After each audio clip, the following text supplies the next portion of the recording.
Good morning, Durgutala. Another beautiful day. We are starting chemistry and reaching this, covering the syllabus soon. I guess you guys are excited and I'm really also excited. I don't know whether you'll be able to finish this within this, before this 25 year. Actually, I don't remember the exact year what we are in now because I'm always going in 25, 26, 27.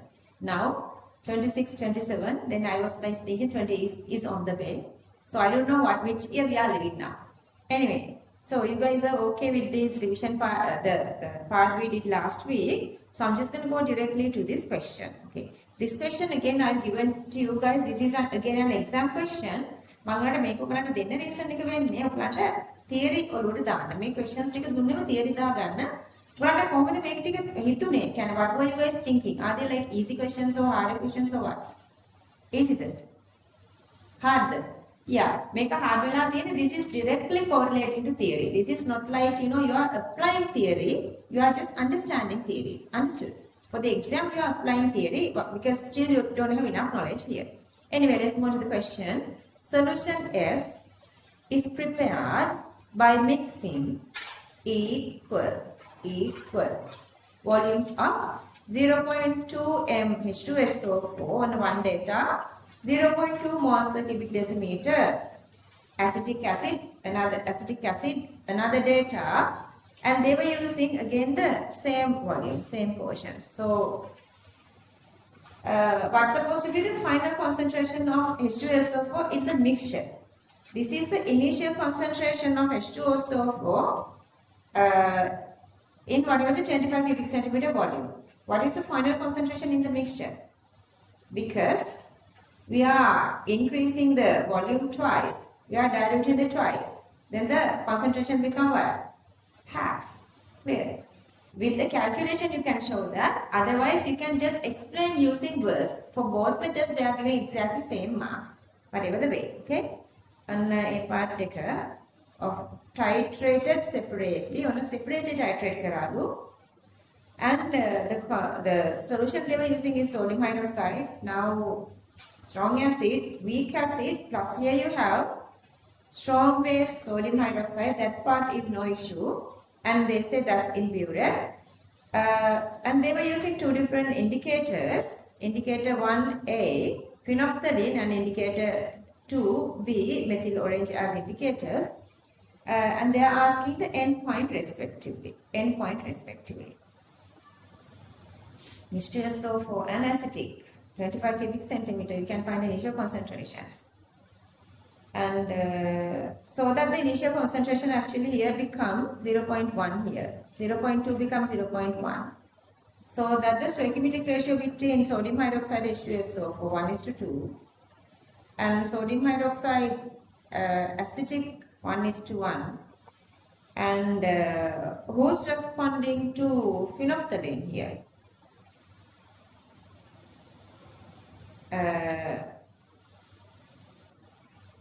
Sulfuric supposed to be responding to any indicator. So the sulfuric supposed to be responding H2SO4,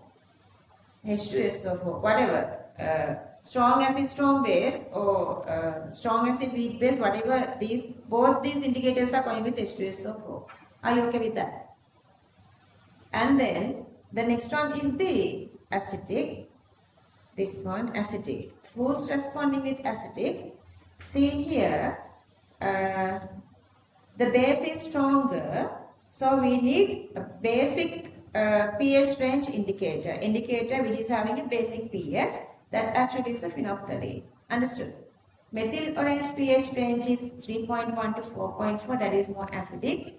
And here, this doesn't have strong acidic condition to respond to methyl orange. Understood?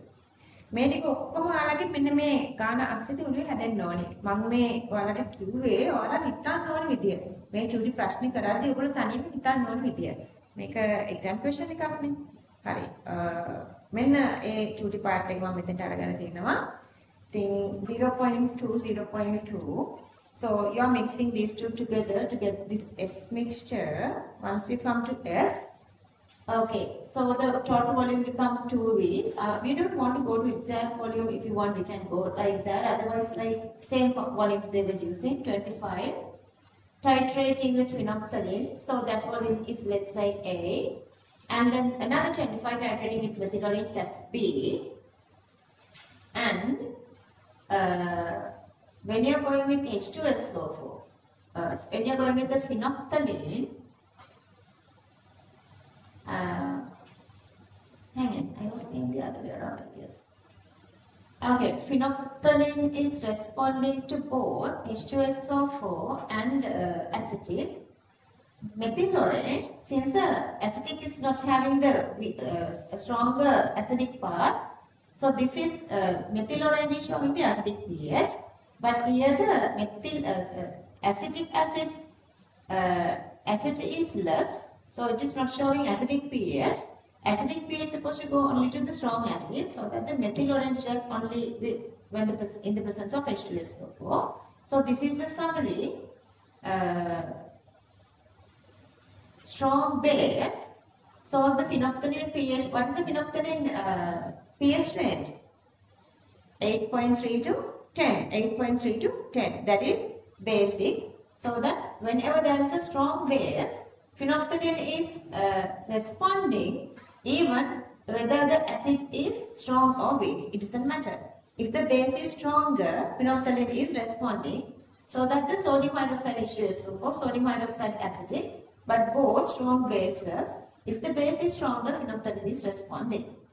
But for methyl orange to respond, they are supposed to be strong acid. Strong acid.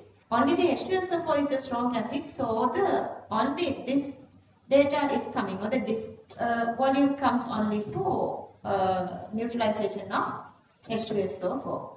And again, here I am showing, so the initial volume and the initial concentration, any of these, okay, let's say this is H2SO4. So the initial concentration of H2SO4 is 0.2. Initial volume is V, or the 25. Final concentration we need to find. Final volume become 25 into 250, or you can like say the choice of V. So this is cancelling off, then C2 becomes 0.1. So when you dilute twice, concentration become half. Understood? Okay, so that is the summary. ඉන්න බලන්න මම මේක තව explain කරලා තියෙනවා. මේකෙනුත් තේරුම් ගන්නකෝ. Okay, so strong acid, strong base, weak acid, strong base. Okay, this is strong acid, strong base, weak acid, strong base. See, strong acid, strong base, and here drastic pH range goes from 3 to 11. 3 to 11. So any indicators are possible. Any indicators are possible. Methyl orange stay between 3.3 to 4.4. That is inclusive to 3 to 11. Phenolphthalein range is 8.3 to 10. That's again inclusive to 3 to 11.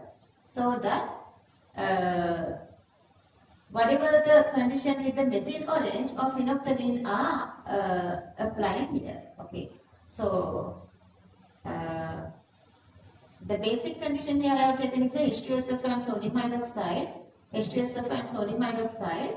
Methyl orange or phenolphthalein, both you can use for H2SO4. But if you are using acetic acid, acid side is weaker. So this is become weak acid strong base curve.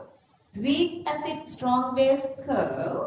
pH range goes to basic part, that is to above 7, like 7 to 10 or 7 to 11. See, the 7 to 11 part is there. So when you are drawing the pH volume curve, you are drawing the pH volume curve that we studied for weak acid strong base. We already know that.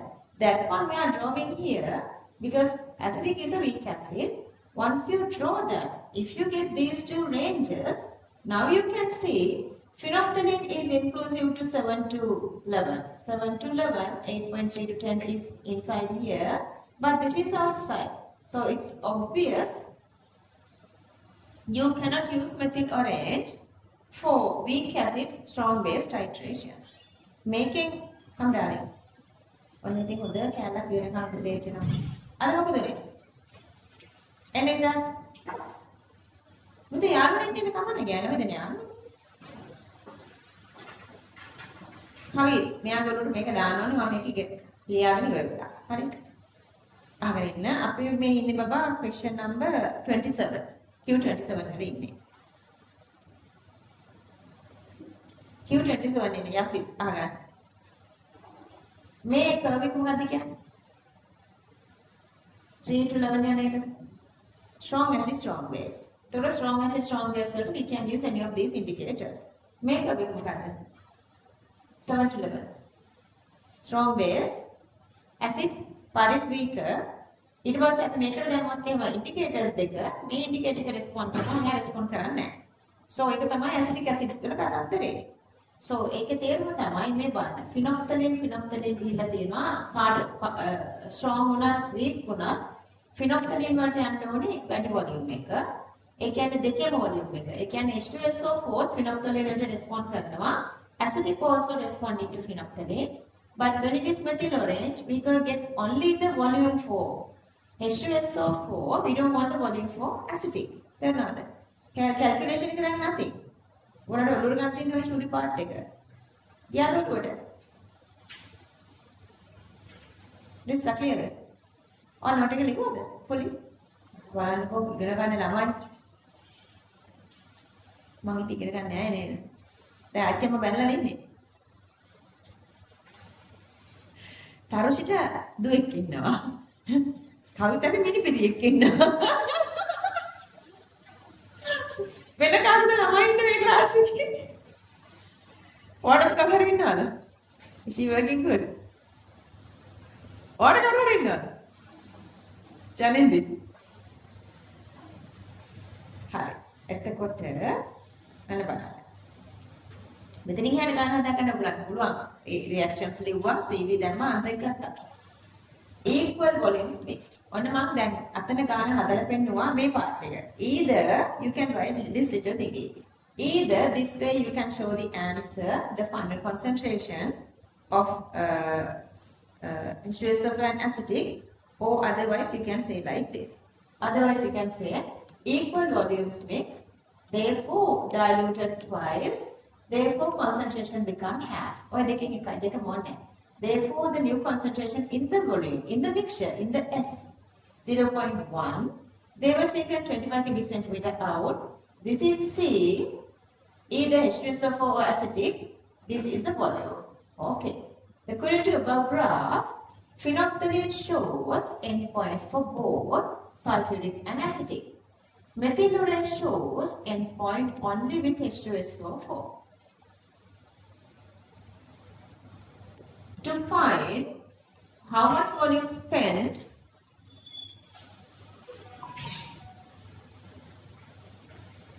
පුතේ සංකීර්ණ ගානක් සරල කළා හොඳට ඔළුවට දාගන්න වෙලාව තමයි ලේට් උනේ. කවිත් දෙන්න මට ගන්න. මම හිතන්නේ යසිස්ට ගන්න පුළුවන් මේක. අරකට තමයි ගන්නම බැරි වෙන්නේ. question number එක කීයද කියලා මතක නැහැ මට. ඒ කීයද කියලා number 27. Q27 ඉන්නේ. සෙන්ටර් බලන්න. So then the H2SO4 sodium hydroxide reaction and acetic sodium hydroxide reactions are separately. So now we know how much H2SO4, 0.1 into 25. How much acetic? Same, isn't it? 0.1 into 25. So, but then here the stoichiometry is 1:2, so twice of that. So then we have the sodium hydroxide volume. Volume equals number of moles divided by, we have the number of moles. They are asking the volume. Volume equals number of moles divided by the concentration. Remember inside the calculation, sodium hydroxide concentration given as 0.1.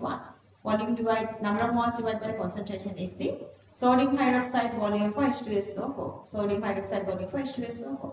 ආයෙත් ගන්න තියෙන්නේ මෙතන H2SO4 එකට අපි දානවා acidic එක. So the acidic sodium hydroxide 1:1, same number of moles. Number of moles divided. Sodium hydroxide now concentration is still the 0.1 same. So N divided by C, that is 25. එතකොට ඒ වල ආන්සර් එක මොකක්ද? phenolphthalein එක.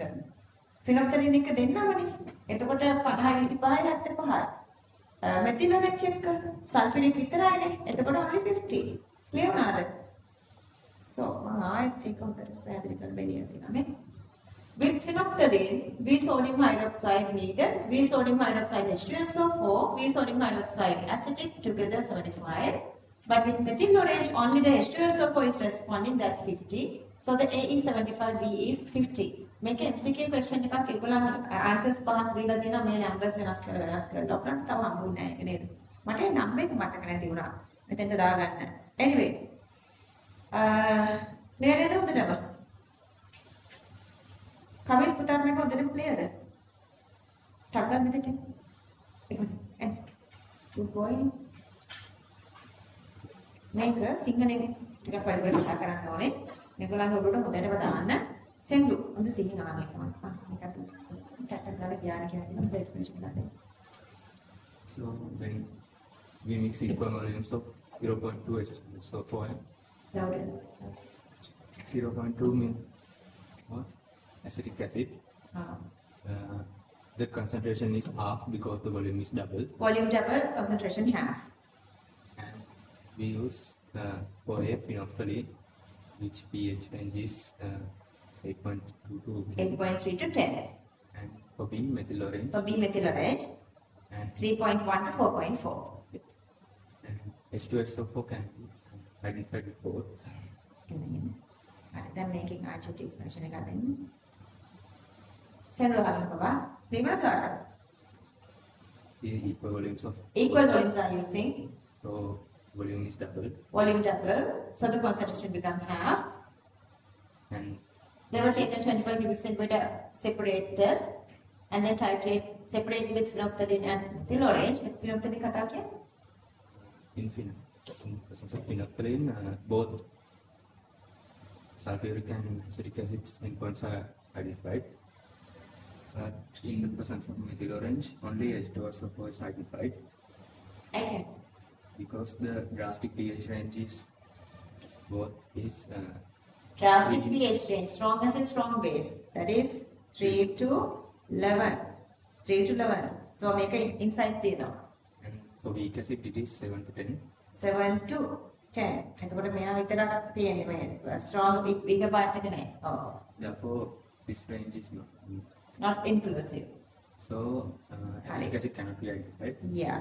හරි. Then මෙන්න මේක තමයි හොඳට කියලා දෙන්න ඕන එක. This is the pH volume graph for strong acid, Strong acid, strong base. and we can see that methyl orange and both phenolphthalein are Are inclusive to that drastic pH range.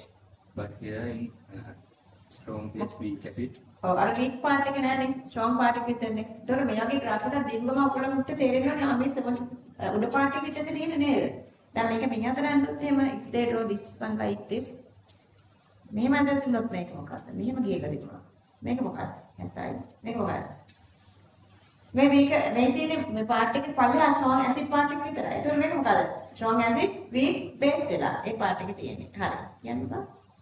therefore phenolphthalein can identify the endpoint Yeah, of this. phenolphthalein pH range is only inside the drastic pH range.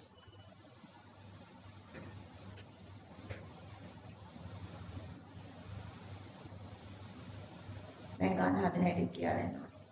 මේ ටිකත් එක්කම. After it is So that concentration is 0.1, 0.2 divided by 2 is 0.1. They were taken 25 cubic centimeter out. So that is that. It was a another bit. according to below, Yeah.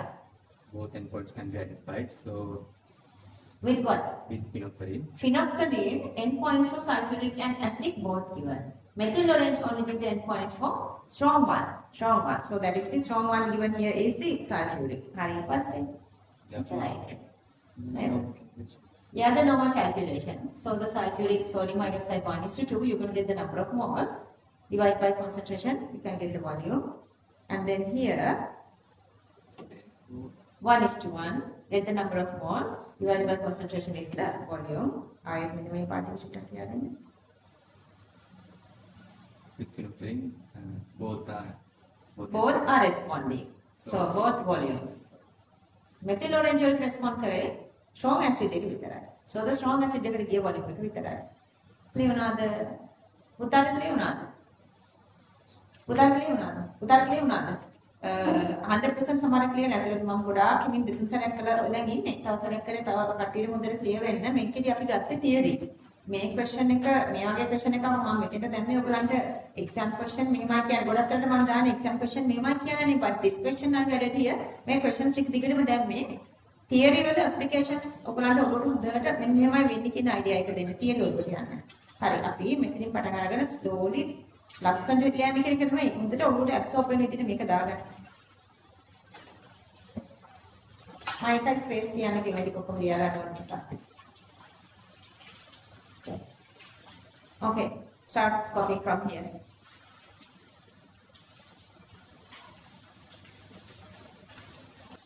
Copy this part now.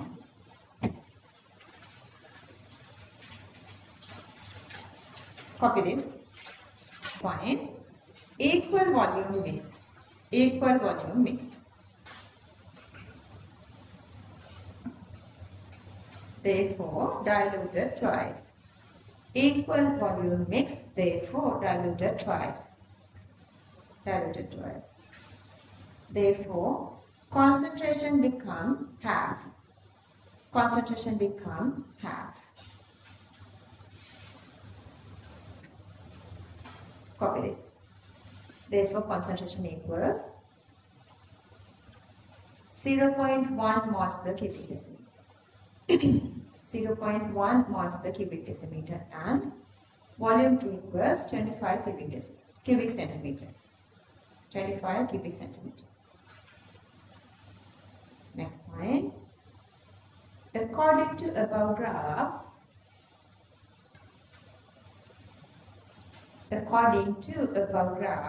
comma, phenolphthalein shows endpoints. Phenolphthalein shows endpoints both with H2SO4 and CH3COOH. H2SO4 and CH3COOH.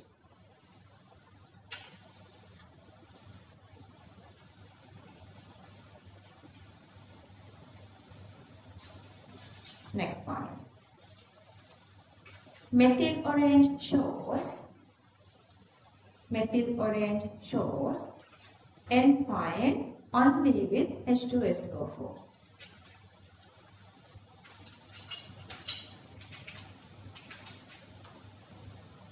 Last point, therefore, to find V sodium hydroxide for H2SO4. Therefore, to find VNaOH for H2SO4. Copy the rest. Isn't it beautiful, these answers, once you understand?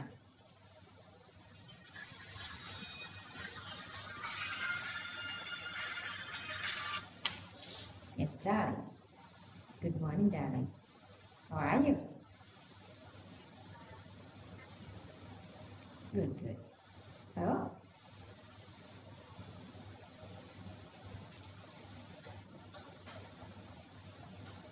it's okay, darling. Yeah. I have a class today, but yeah, one is okay. You can talk to these kids as well. 2026 Advanced English Medium. So, is Saranya coming with you? Yeah, let's talk to them too. Okay, darling. ඒ කවුද දන්නවද? ජාරක්කි. ජාරා ඔයගලන්ට හම්බුණා වෙනවද? මෙතන කතා කළාද අදහස්?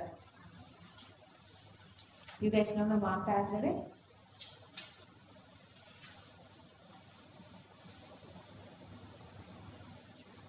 සාරණ්‍යව දන්නේ කවුද? නිලෝෂණි සාරණ්‍ය. From Iceland. To find out VNaOH for CH3COOH. To find out VNaOH for acetic. Okay, copy the rest.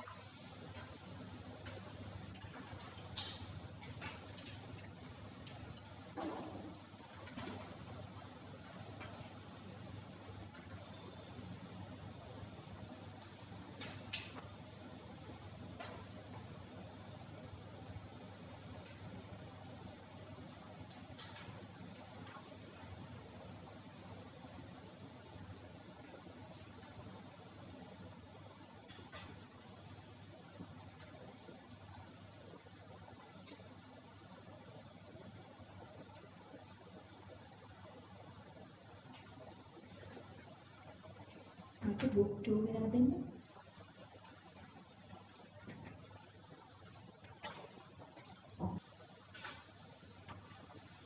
Answer එක දාන්න පුළුවන් නේද? Okay. This is full. This is full answer.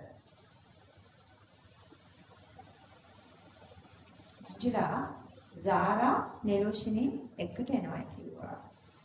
1 වලට. සර්ගෙන් අහන්න මොනවා හරි ටී වලට කියන අන්තිම සර් නෑ අහන්නේ. Zara, Neroshini. ඉන්නවද කියලා sir?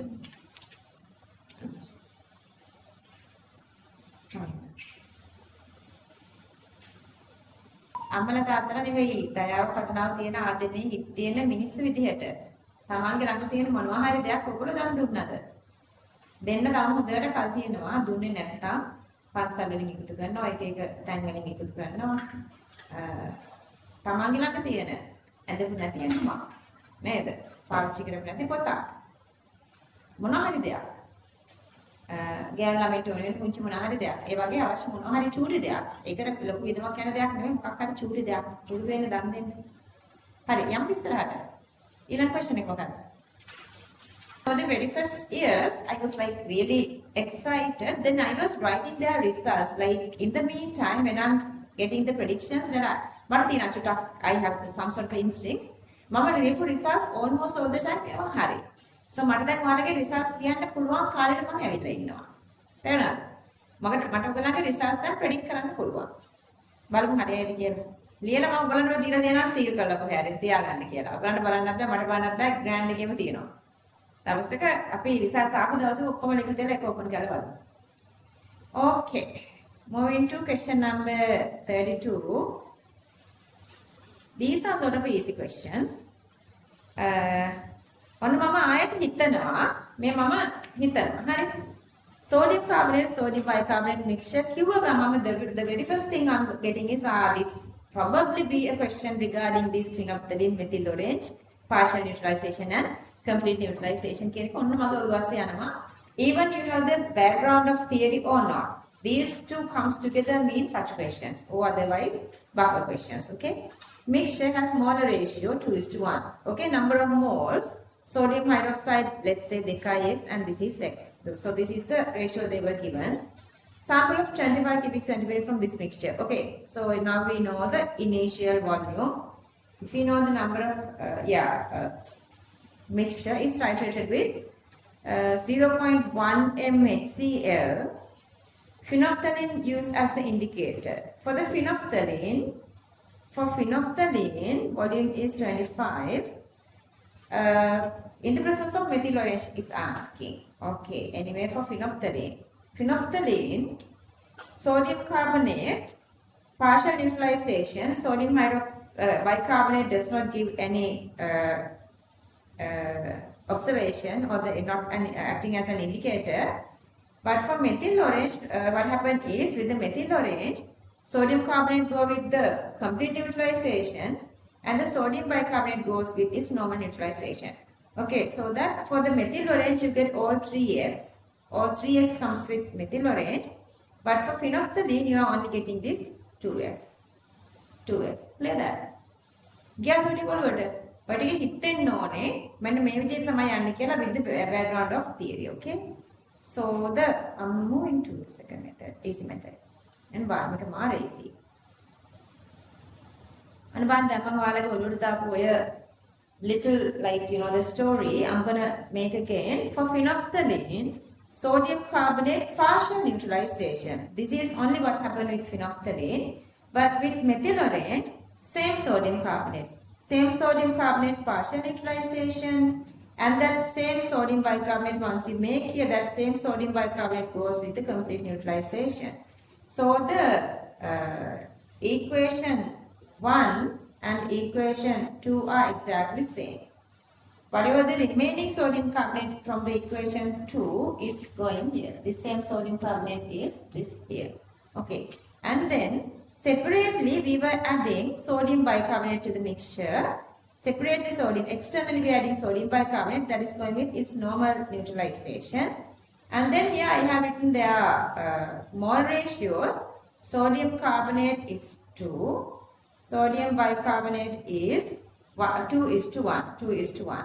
And then equation number 1 and 2 are exactly same, so that this 2x is maintained here. This 2x, 2 sodium bicarbonate, see here, this 2x to this 2x, exactly same 1 is to 1 ratio, and this 2x again comes here. So 2x, 2x, 2x, and this is x. So that if you go with the volume here, they were given here as the data. This volume is 25. Equation 1 and 2 exactly identical. So that this also supposed to be 25. 25 for 2x, same 2x, then again another 2x here, then this value again supposed to be 25. This value is supposed to be 25.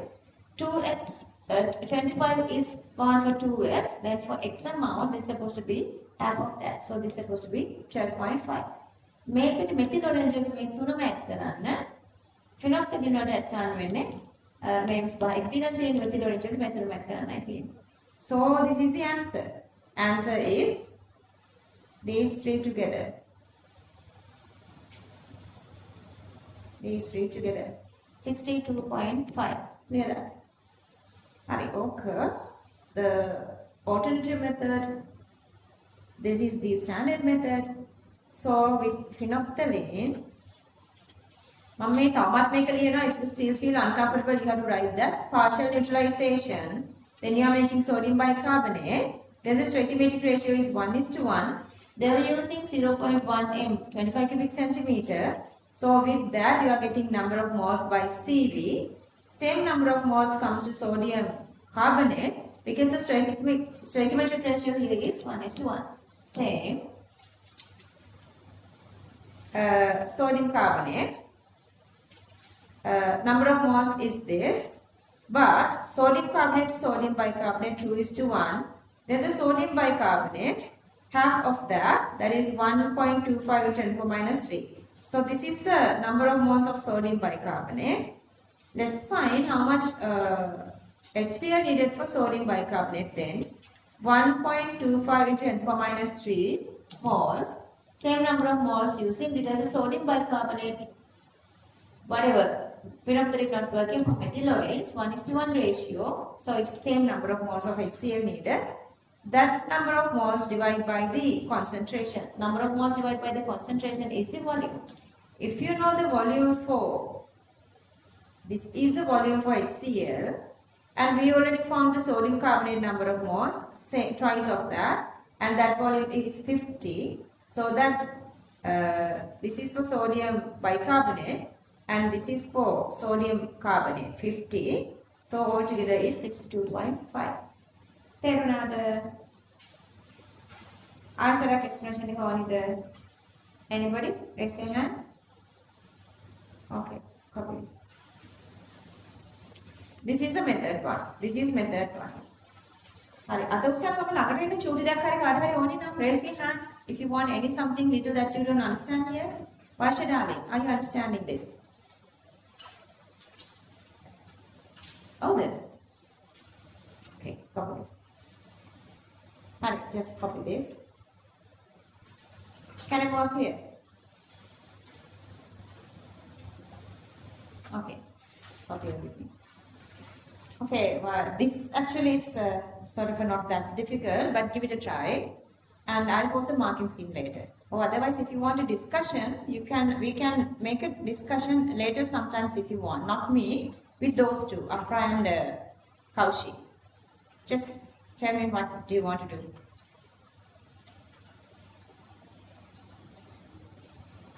Every week එකේ තව extra chemistry class එකක් ඔයගලන්ට ඕනද කියලා කියන්න paper එකක් දාලා discuss කරන්න හැම week එකකම. ඕනද කියලා කියන්න, එනවද කියලා කියන්න. එහෙම වුණොත් අර දෙන්නා ගෙනගෙන අපිට දාන්න පුළුවන් class එකක්. Okay, method 2. Method 2. Copy this.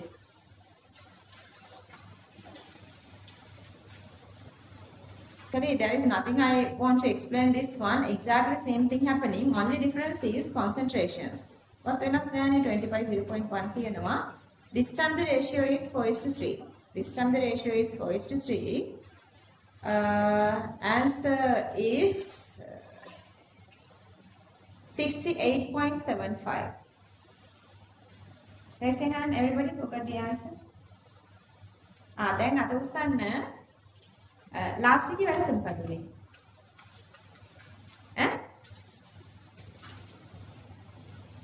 Calculation. ඉතින් ඔක MCQ එකක් වුණොත් ලකුණු නැහැ නේ ඔයගොල්ලන්ට. මේ QT MCQ නේ. කරපො නැති කටිය අරගෙන මම ඔයාලා පොඩ්ඩක් මෙෂර් කරගන්න මේ ඉඩ දෙන්නේ. in future කරපො නැති කටිය නැති වෙන්න ඕනේ. එහෙම වුණොත් විතරයි අර clock level එකේ අර සතුටින් ඉන්න පුළුවන්. දැන් මම last batch එකේ මම ගෙන්නුවේ හැමදාම ගෙන්නුවේ අර මගේ top 10 හිටිය ළමයි set එකනේ. ඒකට හේතුව තමයි අර පිටිපස්සේ top 10 කට්ටියෙන් එහාට මට යන්න හිතුන්නේ නැහැ. මොකද අරගොල්ලෝ හොඳට වැඩ කළානේ. ඒක ඔයාලත් හොඳට වැඩ කරන්න ඕනේ. ඒගොල්ලන්ට තමයි හැමදාම අර ලොකු recognition එකක් තියෙන. හොඳට වැඩ කරන්න. හරි අපි මේ question එකට ගියොත් ආයත් අර කතන්දරේමයි with phenolphthalein partial neutralization 1:1 ratio. They were given CV of HCl. Since 1:1 ratio, same amount of sodium carbonate. So, but I have taken this ratio as make it make here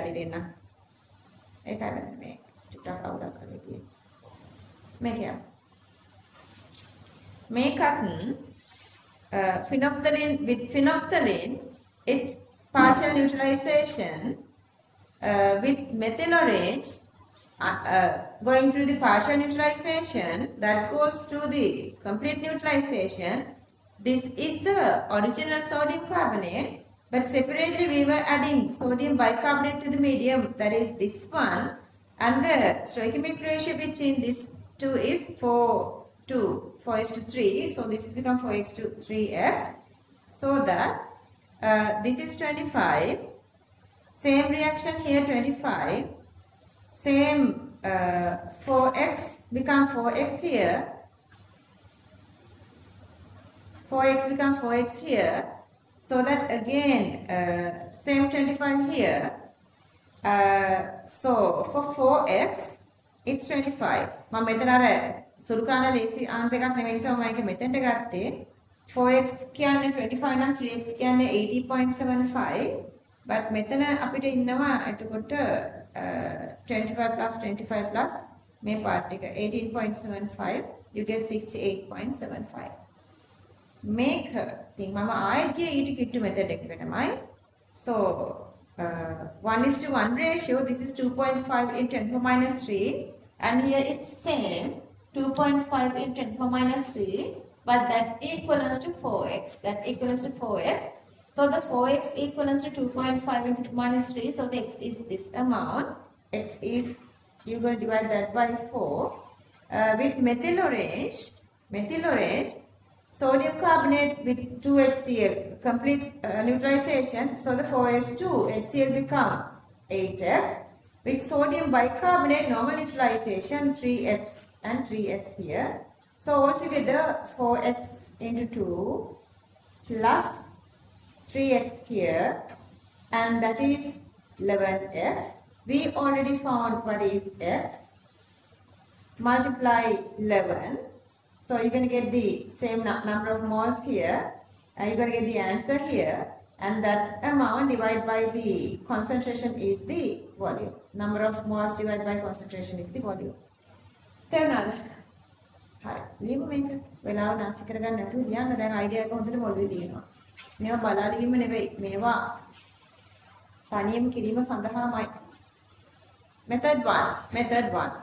In the presence of phenolphthalein, method 1. In the presence of phenolphthalein, we can write, still if you feel confusing, partial neutralization of sodium carbonate. Within bracket you can write partial neutralization of sodium carbonate. Partial neutralization of sodium carbonate.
Next part, in the presence of methyl orange. In the presence of methyl orange. Within bracket, you can write complete neutralization of Na2CO3. Complete neutralization of Na2CO3.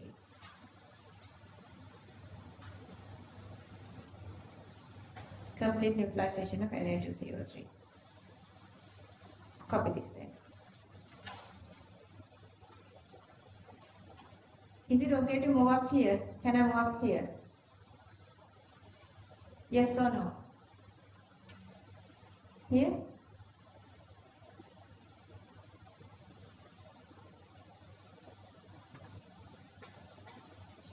Yes, it are you okay here? Copy the rest. Okay. This is a method 2. Just copy down method 2, and then copy this. Method 2.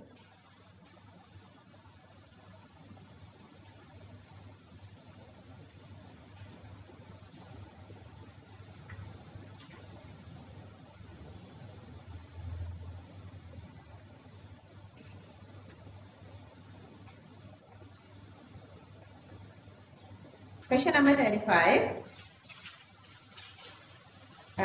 This time we have the mixture of sodium hydroxide and sodium carbonate. You guys know sodium hydroxide go with normal neutralization. Sodium carbonate with methyl orange complete neutralization, Sahansa. With phenolphthalein, sodium carbonate partial neutralization. So that's the condition. Then again they say the stoichiometric ratio between these two are 2:1. Again, same HCl, 25 cubic centimeter. They say with the phenolphthalein it's 60. They want us to find the value for methyl orange. HCl value for methyl orange.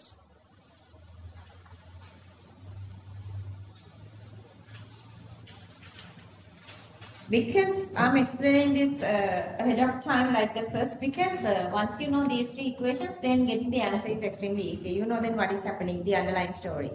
So this is a normal neutralization for whatever it is in the medium, normal neutralization for sodium hydroxide, but with phenolphthalein, sodium carbonate goes only like this. Okay. So these two reactions are only happening. This is the partial neutralization of sodium carbonate. These two are happening with the presence of phenolphthalein. This time I didn't write 5 times equations. Other than that, only difference happens here is when you are using the methyl orange. When you are using methyl orange, this sodium bicarbonate is going through the complete neutralization. Same, because we didn't add externally sodium bicarbonate. What is in the mixture initially?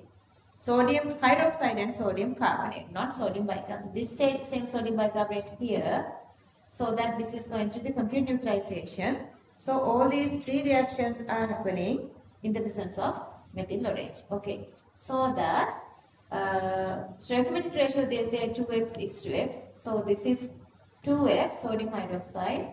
So for that HCl needed 2x, this sodium carbonate x, so that this sodium bicarbonate x, so that this sodium bicarbonate x, and 1:1 ratio x is to x, and here x is to x, and phenolphthalein for these 3x.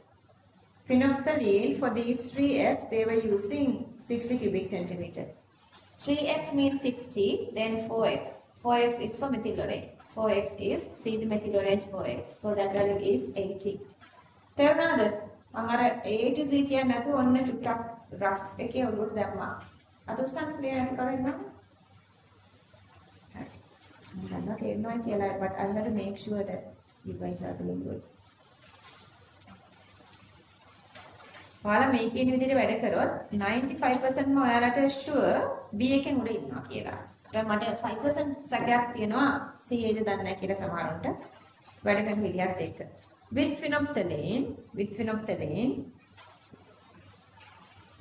again the same explanation. Sodium hydroxide HCl, sodium carbonate HCl, stoichiometric ratio 2x and x, so that the same 2x and x.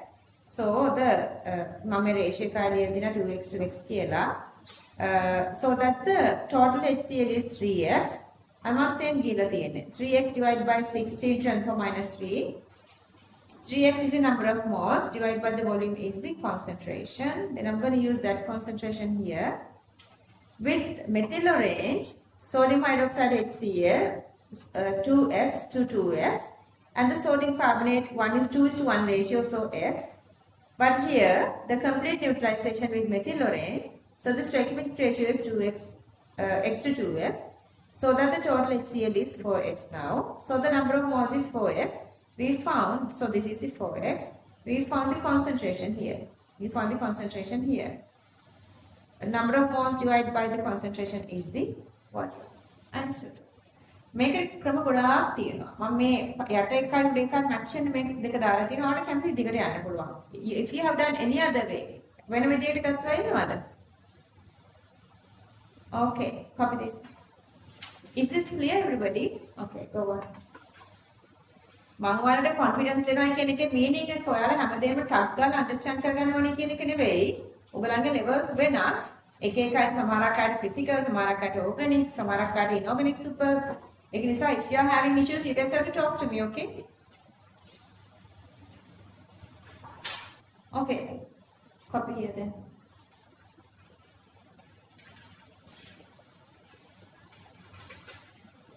Okay, copy the rest of the part. Baba, yes it.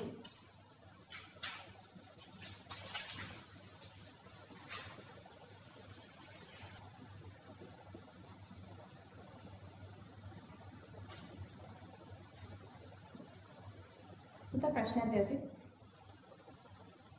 Question number 36. Let's study this question. So whatever is hard question that they ask you to make, find the hard water, we're going to go exactly the same. Even when we were doing this unit 14 theory, I was just saying this one. පුතේ අර කුඩුවට කියලා පොඩ නිදි කවුද? තාට ඇහෙනවනේ අර සුදු කුඩුව මෙතනමනේ තියෙන්නේ. ඔයාට ඩිස්ක් එක ලං කරලා දෙන්නම්. ඔයාලා දැන් චිත්තක් ක්ලාස් එක ගන්න ඕනකට කරන්න. දැන් ඔයාලා ලැජ්ජාවනේ ඉන්නේ. අර හරිනේ වයන් බා මේක නිදි ගත්තා හොසනේ වෙනවා. නිදි ගත්තා. එන් මන්දිරන්ට යන්න හදාරේ. ඔයාලා දාලා ලැජ්ජා සිංහල මීඩියම් කට්ටිය වෙලාවට අතන දාලා ගන්න කුටුවා. මේ ඩෙස්ක් එක එච්චට ඒ කුටුවට ඇලිලා. Okay. A water sample. Okay, I was just saying, up to 2019, hard water was out of syllabus. Paritha ඔය ඩෙස්ක් එක ඔය පුඩුව ළඟට දාලා මේ බබාව එතෙන්ට දැම්මනම් ඕන්ලාට හාන්සිලා ඕන්ලාට ඉගෙන කරා. එයා ලැජ්ජාව ඉන්නේ. එන්න දාන්න. දැන් මේ උඩ හැටියට වන්කුණා කරා. අජිත් ඔය කෙළවරේ ඩෙස්ක් එක ලං කරන්න පුඩුවට.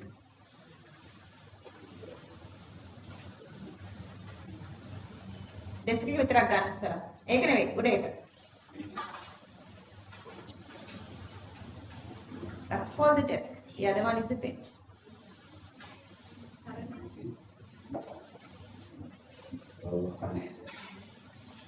මේ ගලම් මේ සෙට් එක හොඳට වැඩි කරන සෙට් එක. උනද පාට රස්නේ හිරුවා. යම්.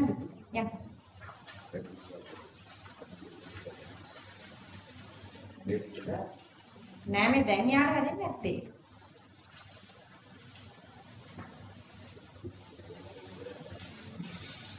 රැපිඩින් දෙකකෝ සිටුසින් එකද? ඔතන කම්ෆර්ටබල් නේද? බලන්න ඉඳගත්තාම පේනවනේ ස්ක්‍රීන් එක. ඔයාට අවුලගෙන නම් එන්න මෙතන ගත්තාම ඔතන රිලැක්ස් වෙලා ඉන්න. පාද ලයිට් දාන්න කදාන්න වෙන්නේ.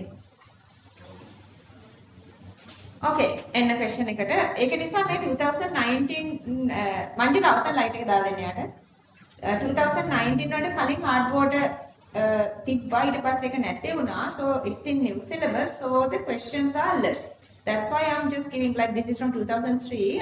I'm giving these questions to give you guys this practice. Anyway, let's move on to the question.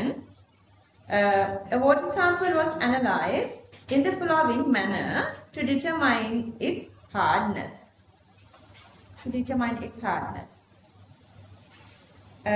Hardness of water is usually expressed in terms of milligrams per cubic decimeter calcium carbonate. එහෙම ගන්නේ අර parts per million කතාව ගන්න ඕනේ නිසා parts per million ගණෙද්දී you're going to anyway convert this into milligrams per cubic decimeter. So first you are converting moles to gram. How do you convert moles to gram? By multiplying with the molar mass. So the molar mass එකට ඒගොල්ලන් අරගන්නේ commonly calcium carbonate වල molar mass එක and then grams to milligram multiplying with 10 to the power 3. So that is okay, but here because there are a couple of species which is making the hardness, so you can get like all these molar masses separately. So commonly as a standard මේක මෙහෙමත් දෙනවා. සමහරක් exams වලදී උගලන්ට මේක මෙහෙම දෙන්නේ නැතුව මේක කෙලින්ම 100 කියලා දෙනවා. මේකත් මම හිතන්නේ 100 කියලා තිබුණත් දන්නේ නැහැ. Anyway, compounds responsible for temporary hardness are magnesium bicarbonate and calcium bicarbonate. Actually these bicarbonate parts are making this temporary hardness. ඊට පස්සේ permanent hardness හදන කට්ටිය calcium sulfate magnesium chloride making අපි ගන්න මෙන්න මේ calcium and magnesium කියන parts දෙක. Temporary hardness කියලා කියන්නේ we can remove the hardness by boiling water. When you boil water, you know bicarbonates are getting away easily. You can decompose very easily. Calcium සහ magnesium සහ මේක මම ගත්තේ මේක ඔයගලන්ගේ මේ නාද මාකින් ස්කීම් එකේම තිබිච්ච නිසා. But මීට අමතරව මේගොල්ලන්ගේ carbonates වලුත් interferences එනවා. Anyway, these sulfates උනත් chlorides උනත් carbonates උනත් you cannot dissociate by heating. That's permanent, so you got the permanent hardness. So the permanent hardness remove කරන්න වෙනවා. ඔය නාද මේ එක්ක වැඩිපුර සමන් පාවිච්චි කරලා එහෙම නැත්නම් washing powder වැඩිපුර දාලා ඒ වගේ දෙයක් කරලා permanent hardness අපිට අයින් කරගන්න වෙන්නේ. Now you have a little idea about what is this temporary hardness and permanent hardness. Okay, so 100 cubic centimeter of the sample required 16 cubic centimeter of 0.2 HCl. Okay, sample එකෙන් ගන්න 100 HCl දීලා තියෙනවා CV. CV of HCl is given. Complete neutralization using methyl orange as the indicator. ඔන්න methyl orange තමයි අරගෙන තියෙන්නේ. methyl orange ගත්තාම මේකේ තියෙනවා carbonate සහ bicarbonate. methyl orange එක කවුද යනවා ඇත්තේ? carbonate ද bicarbonate ද? හදන් කියන්න බලන්න. අපි phenolphthalein methyl orange carbonate bicarbonate කරානේ. That part is we are mixing with this part. So methyl orange goes with carbonates or bicarbonates. කියන්නේ ඉතින් both නේද? දෙකටම phenolphthalein යන්නේ කායකද? carbonate එක විතරයි. ඔන්න idea එකක් ටිකක් ඔළුවේ තියෙනවා. අපි යමු ඉස්සරහට. 200 cubic centimeter of කලින් ගත්තේ 100 මෙතන 200. අර එතනත් ඕගලන් confuse කරලා 100 වලින් බෙදන්න බෑ. 200 වලින් තමයි divide කරන්න වෙන්නේ. 200 cubic centimeter of the water sample was boiled with 8 ආය දීලා තියෙනවා. මෙතන V දීලා තියෙනවා, C දීලා තියෙනවා sodium carbonate solution. Precipitation එකක් හැදෙනවා අර magnesium calcium එක තව චුට්ටක් මම ඉස්සරහට කියලා කියා දෙන්නම්. So filtered. ඉතින් මේකෙදි වෙච්ච calcium magnesium ටික දැන් තියෙන මේ carbonate අස්සේ. You gonna filter the mixture. ඒක 250 volumetric flask එකකට දාලා dilute කරගන්නවා. And then they are taking 50 cubic centimeter out. මේ බලන්න calculation එකක් ටික ටික complicate කරන විදිය like inorganic analytical part. Then they are taking 50 cubic centimeter out of that. And then ඒක titrate කරනවා HCl එක ඒකට ගිහින් තියෙනවා 14 into 0.02 in the presence of methyl orange. Calculate the temporary hardness, that is bicarbonate, and the permanent hardness, that is carbonate. ඊට පස්සේ express කරන්න කියලා කියනවා them as milligrams per cubic decimeter of calcium carbonate. සහ ඒ calculation එකේදී ඔයගොල්ලන්ට මේ data එකක් දීලා තියෙනවා. Hardness, to calculate the hardness, whatever the concentration, multiply with the calcium carbonate molar mass, that is 100, to convert this into grams. Then multiply with the 10 to the power 3 to convert this into milligrams. So you are not playing with units because they were just giving some sort of a formula here. Okay.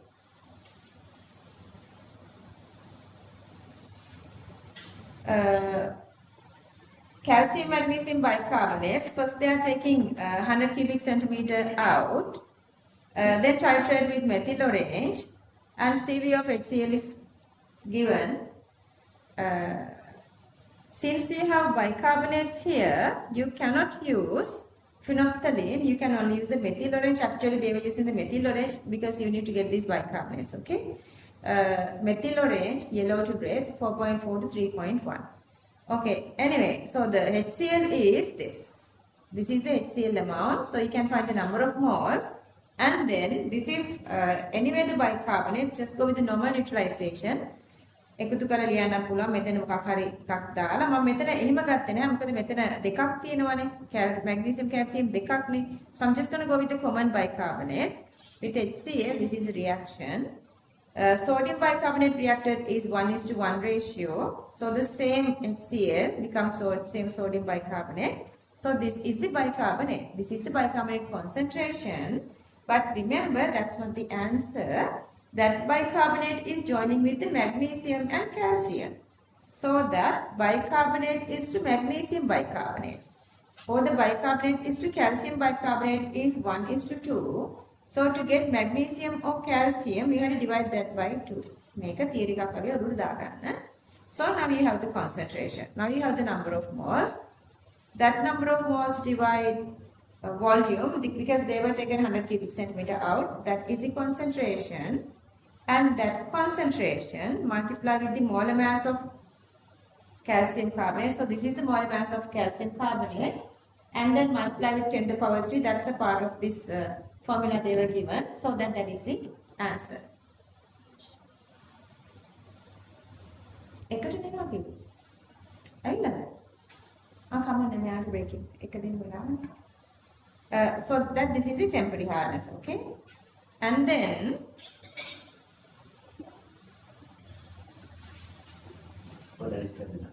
නෑ දැන් මේ චුට්ටු වෙලාවක් මේ ගානක් මැද කියලා දෙනවා. Wow. Sit.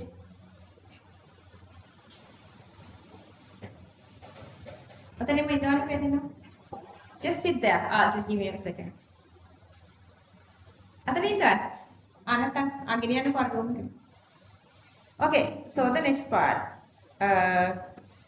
So that is the temporary hardness. You're going to find the permanent hardness with this calcium and magnesium chlorides. But I need only this part, calcium and magnesium again. So that to get that, I'm taking 200 cubic centimeter out. To that, I'm mixing sodium carbonate that actually is in excess. Another story can build up in a hurry. So you're adding excess sodium carbonate so that the carbonate getting precipitate as with magnesium and calcium. So these two are getting precipitate. So we have excess this. So the part is remaining here. So that if you filter this and get the filtrate, inside the filtrate we have this excess ammonium carbonate which remain after precipitation. So you dilute that up to 250 and then out of here to 200, okay? And then we're going to take out of that 250, we are getting 50 cubic centimeter out, methyl orange, then the CV of HCl.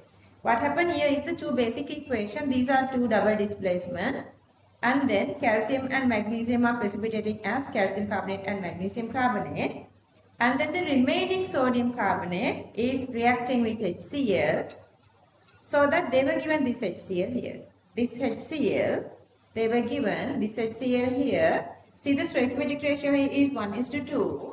So that CV of this one. See that this is a CV of HCl. And then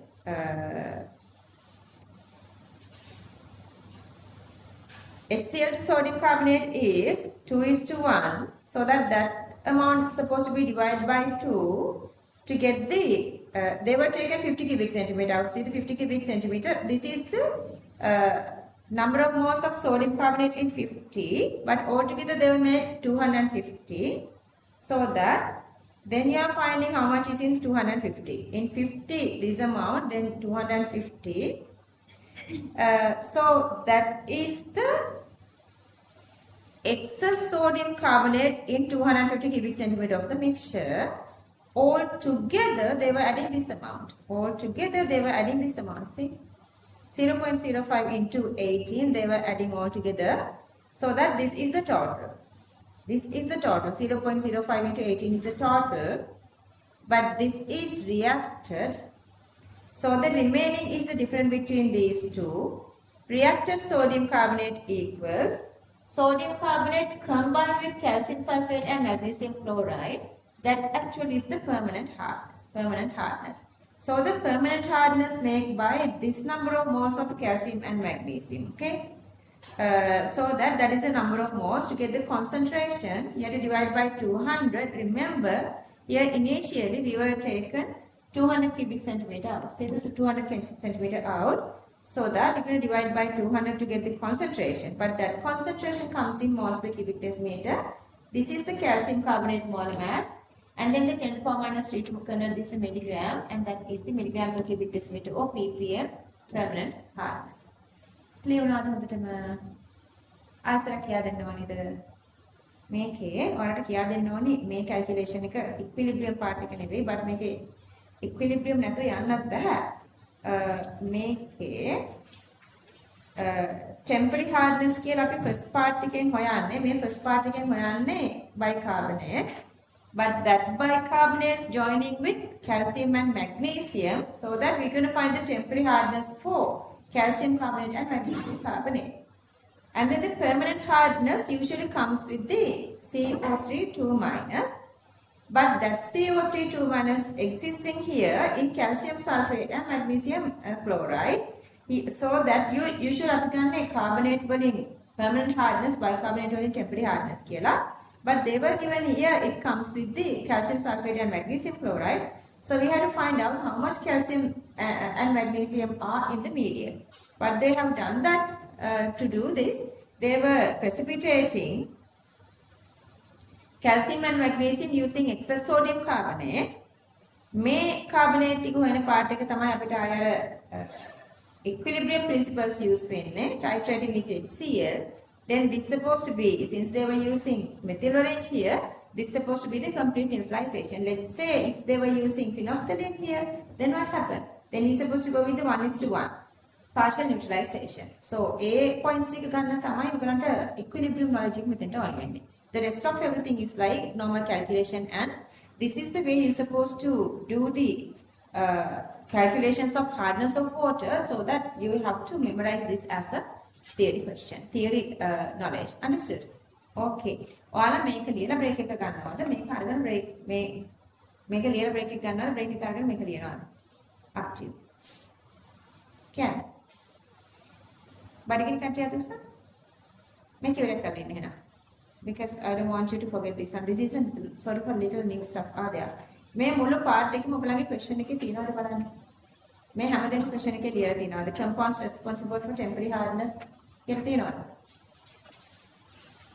තියෙද? formula එක විතරනේ තියෙන්නේ. හරි. එහෙනම් මේ part එකත් ලියා ගන්න මේ ඔයගලගේ answer එකේ. Next points.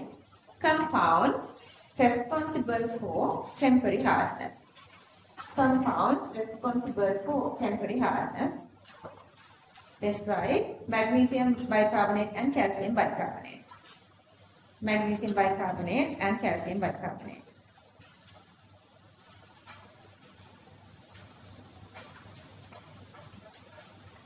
ඊට පස්සේ ඔයගොල්ලන්ගේ own words වලින් ලියා ගන්න we going to find here the bicarbonate concentration by that calcium bicarbonate, magnesium bicarbonate and calcium bicarbonate, which is the temporary hardness. දැන් අපි හෙව්වේ එහෙම ආය ගන්න. අපි දැන් හෙව්වේ මොකද්ද? bicarbonate concentration එක හොයලා ඒකෙන් magnesium carbonate magnesium bicarbonate calcium bicarbonate හෙව්වා. ඒක තමයි temporary hardness කියන්නේ. own words දාලා ලියා ගන්න. So we had to find the bicarbonate concentration by that magnesium carbonate by calcium bicarbonate, that is the temporary hardness.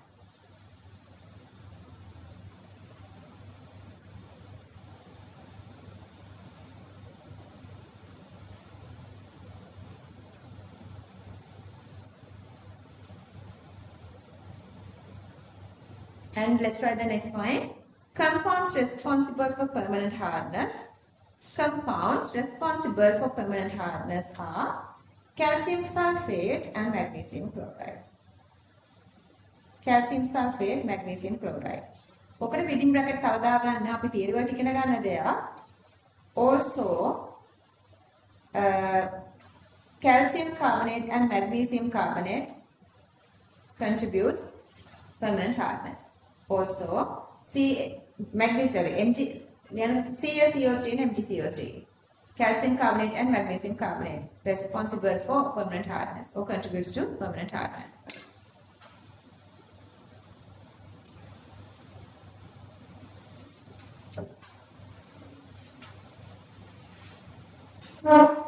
දැන් මම ආයේ මේ චුට්ටක් ඔයගලන්ට එක මෙතන ක්ලියර් වෙන්න ලියලා තියෙනවා කියලා ඉවරයි මේවා. Out of above 4 compounds මේ 1යි 2යි 3යි 4යි. Only bicarbonate reacts with HCl to find bicarbonate from that temporary hardness. Calcium and magnesium 2 plus can be removed from the medium adding sodium carbonate as magnesium carbonate and calcium carbonate. And then the excess sodium carbonate can be titrated with HCl. From that you can find the permanent hardness. Okay. මේක දාන්න. මේක ඉවර වෙද්දී මම එන්න ඕනේ ඔයාලට break එක දෙන්න මේක scroll up කරන්න. I'll be back. මෙතන එකක් අවදි කියන්නේ? Everybody? Okay, copy this. Hungry? අපි චුට්ටු ලියලා ඉවර කරලා කමුකෝ. අය දැන් මේක කන්නේ මේ බාගට කරලා යන සිරිසක් තියෙනවා පුංචි ළමයි. Finish it. Right? Just finish this and let's get the break. But before that, I want them to talk to you. Because there is a girl who did second shy and the one girl who did first shy. Copy the rest.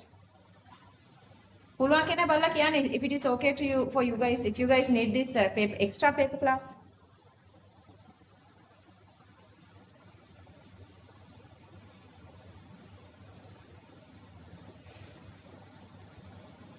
එහෙමනොත් ඔයාලවයි Sinhala medium කට්ටියවයි එකට දාලා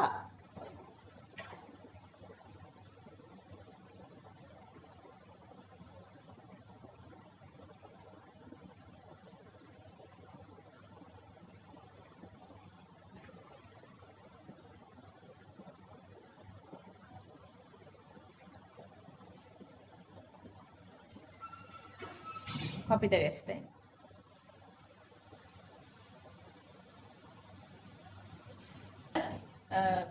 I mean, I can't force you not to go, but Yeah. we advise you not to do that because from doing papers you can cover a lot of theory in a small time. And So දෝනි ඒවට ගිහලා ඒවා check කළාද? ඒක තමයි මෙයාට කියන්නකෝ දැන් මටත් ඔපුරේ එක්ස්පීරියන්ස් එක නෑ මම දන්නවා those are not effective like those are like the how they going to catch students. yeah, That's there all. was a chemistry, I think, seminar that went all night. So what they did was they said that by the end of the night they'll cover all the important topics. But logically that's not possible. They can't cover the entire syllabus within one night and your brain is too tired to catch all of it. So you Yeah. are just wasting time and the next day also you can't work because you have been up all night. So those kind of it will be there for physics, chemistry both, and it will be a big time waste and it will take a huge effort from you. And you will waste time. And lots of first shy students are going through that path. Even I say that English medium are little okay, single medium students don't even trust like that. Even I say what it's wasting your time and but they don't trust, then they are going there. So it decreases their performance, not increasing. That's the reality. And you want such like the refreshment, like if you got this theory really nicely, why you want a refreshment? Other thing is school exams. Do they still have school? Yeah. They Go do. for the school exams. Exams, yeah. Because Must. You will get an evaluation and you will have the exam atmosphere because whatever you practice here, it's kind of like in a calm environment. That's Yeah. a different thing. Yeah. So you need that practice. Another thing that happened to us in first year, I was a private candidate. So we wrote in a different place and it was kind of exam. I was in a totally different school and the instructor came and checked my ID and said that it was not me.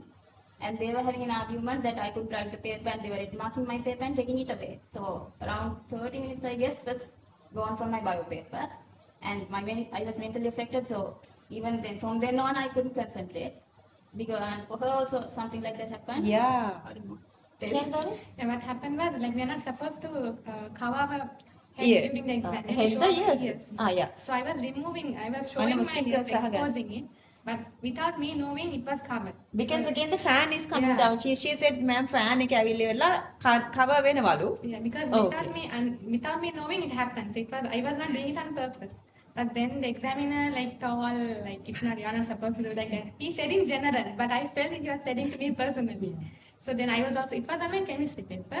So I was also a bit affected. Like they'll tell like that because they know we are private candidates. We were wearing our school It was in a uniform. what are like, you know, the one person was saying with this like the head කියලා head Yeah, he was ගෙන්නලා telling, like the, if something like this happens, they will inform the head and they might take actions. They were like scaring us because they know we were all private candidates. We were wearing our school uniforms, so from that they can easily mark us. So Now they- now every year I'm just asking them to go with the school uniform. Now they are definitely going with school uniform.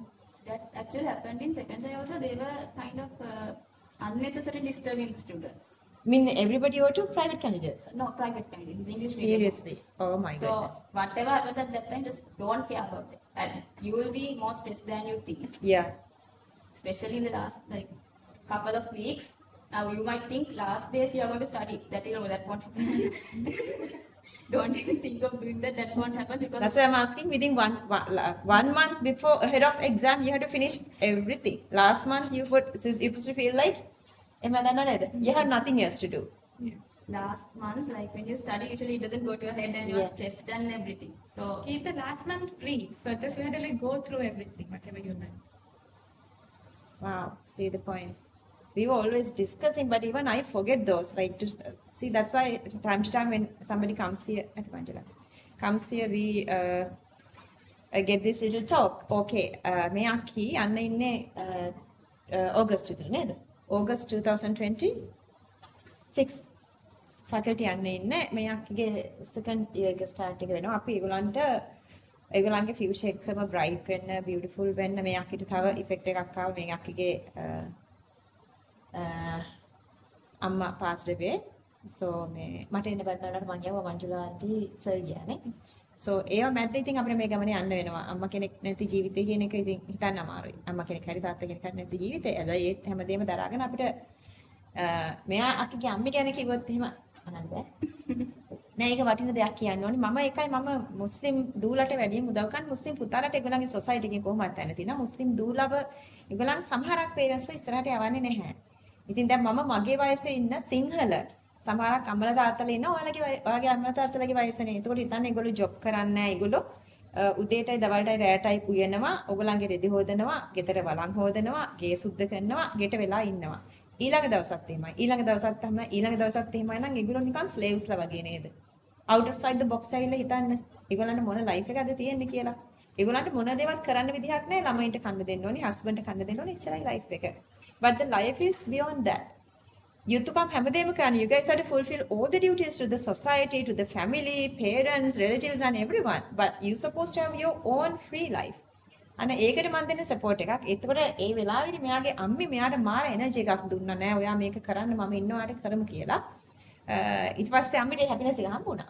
Happiness එක හම්බුණා. ඔයාගේ faculty ගිහලා let's say 6 more months after මම අම්මි නැතුනේ. මං කිව්වේ නිමාෂාක්ක කියලා. නිමාෂාක්කගෙත් එහෙමයි. ඒ තාත්තා අනේ වැස්සේ තෙමි හරි පාර අපේ රත්නපුරේ ගෙදරනේ ක්ලාස් කරේ එන්නෙත් නෑ ඇතුළට. අර එතන ඉස්සරහ තියෙන ලයිට් කණුවට තෙමි හරි ඉන්නවා හැමදාම රෑ 7-8 වෙලා හරි දුවගෙන යන්න. ඒ තාත්තෙත් කැම්පස් යන්න කලින්ද මන් දන්නේ නෑ. නැති වුණා. heart attack හැදිලා නිමාෂාක්කී ඔයාට වැඩි මතක නෑ. heart attack හැදිලා තාත්තේ නැති වුණා. ඒක නිසා ඔය හැමදේම මතක තියාගෙන මේ පාත් එකේ හරියට ගිහිල්ලා ජීවිතේ දිනන්න. දෙමාපියන්ට ආදරය කරන්න. මේ අකිලා දෙන්නට විශ් කරලා big clap එකක් දෙන්න. Okay, let's go to the break now. මෙන්න බලන්න මේකේ ලියලා තියෙන ලස්සන එක අපි මේක රේත් දාන්න පුළුවන් නේද? Yeah. පේනද ඔයගලන්ට? හරි. ඔයගලන්ට පේන්නේ මම කියන්න. මේ we bought you this map so that every time you look at your desk map, you remember that you are a sun map, nourishing little plants to grow. Thank you for everything on a part එක ලියලා තියෙන්නේ. So that එක මාර meaningful නේද? So මම මේක මට පේන්න තියාගන්න ඕනේ ඒක නිසා. අපිට වෙන්න තියෙන්නේ. Hi, in the lesson I guess this hardness part is okay now. So then we are moving to the next question. Question number 37, part 1. Q37, part 1. Okay, this is again theory. This is a question, but I know try to understand using theory, directed theory. When the aqueous solution of sodium carbonate is titrated with dil HCl, okay, you have aqueous solution of sodium carbonate titrated with dil HCl using mixture. They have this mixture using mixture of phenolphthalein and methyl orange. Okay, you have a mixture. So it's supposed to have the mixed color. That bring a titration between sodium carbonate and dil HCl. Let's move on. The color changes from initial red orange.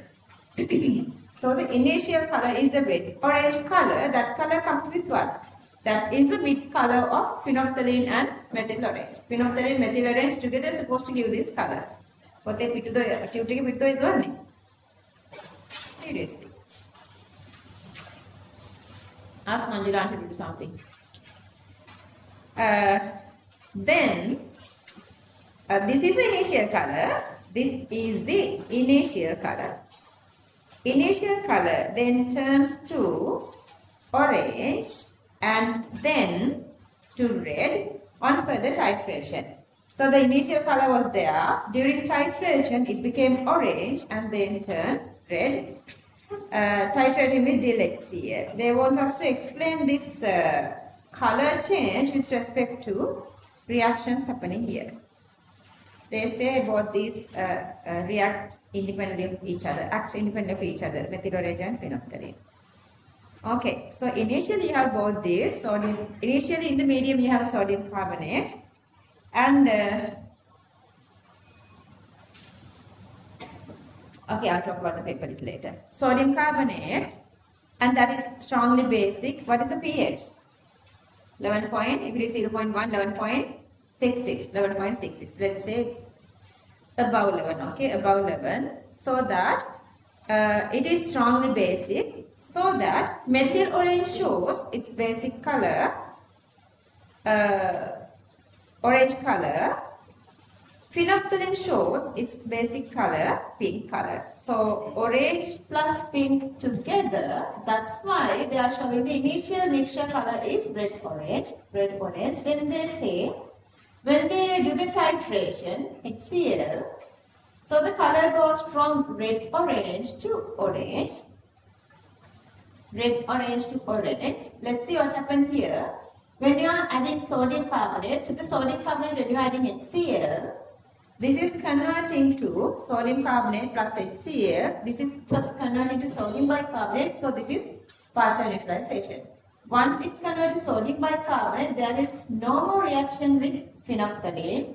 At that time, phenolphthalein become colorless. So that the phenolphthalein color range pink to 10.0 to 8.0 to 10.0 basic color I have taken here.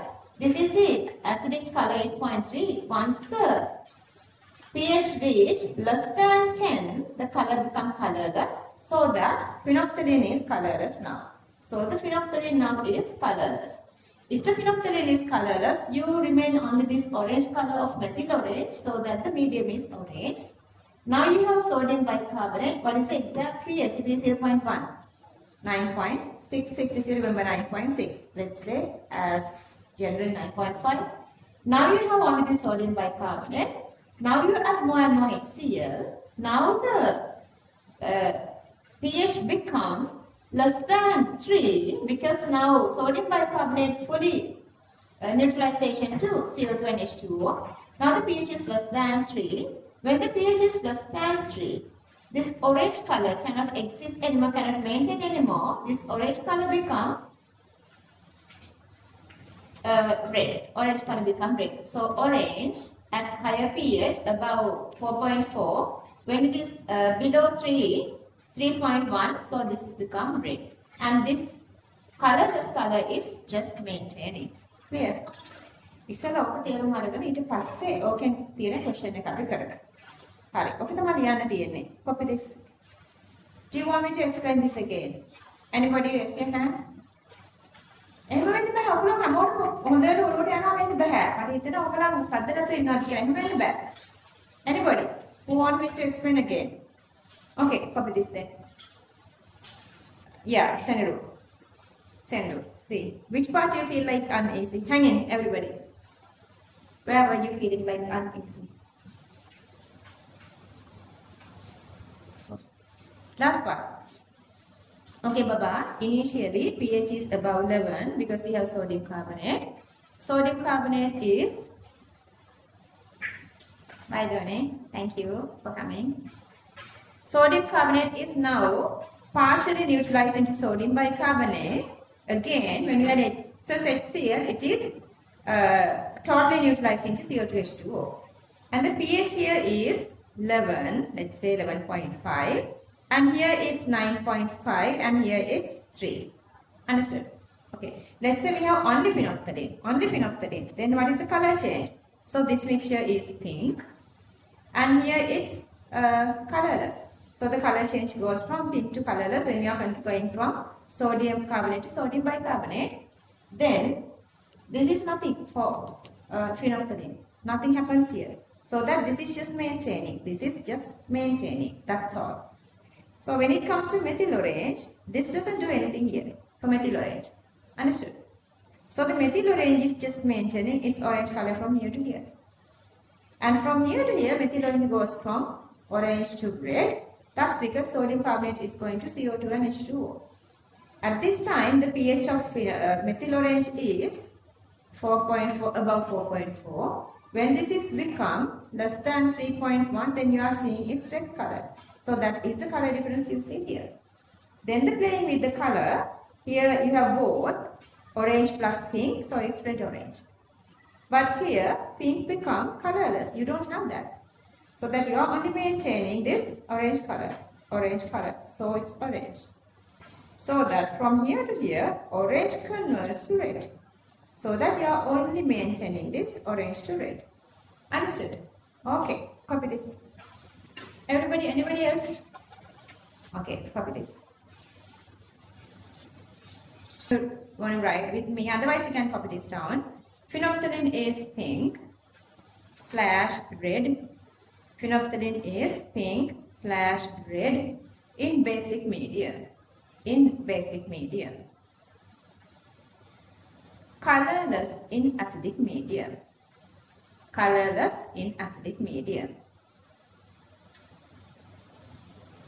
pH range is 8.3 to 10.0. 8.3 to 10.0.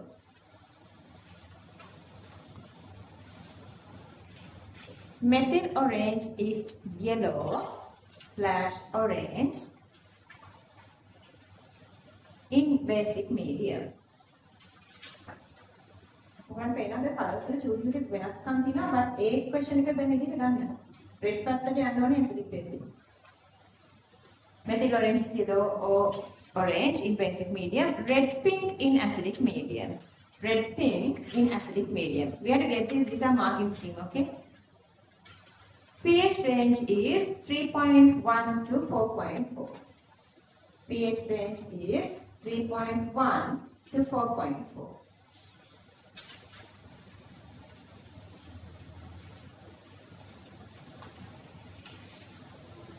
A solution of sodium carbonate is strongly basic. A solution of sodium carbonate is strongly basic. Next point. Therefore, initially both phenolphthalein and methyl orange show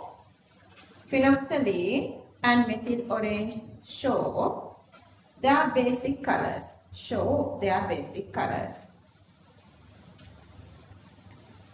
Okay, show this one. Phenolphthalein pink plus methyl orange equals reddish orange.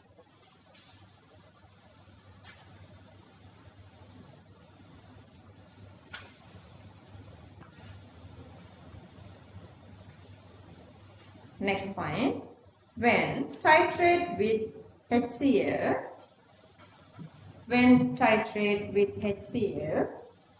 comma, sodium carbonate will be first converted to Na2CO3 will be first converted to NaHCO3. NaHCO3.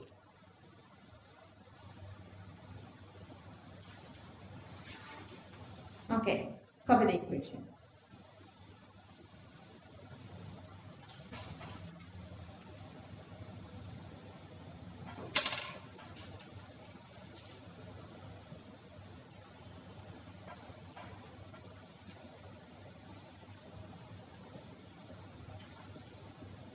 Next point, I'm going with bullets, okay?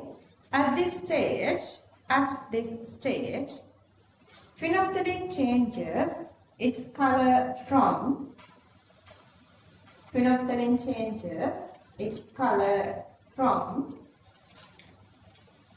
red/pink to colorless. Red/pink to colorless. Next point, therefore, solution shows basic color of methyl orange, i.e. meaning of that, okay, i.e. yellow orange, since medium still contains sodium bicarbonate. NaHCO3, sodium bicarbonate.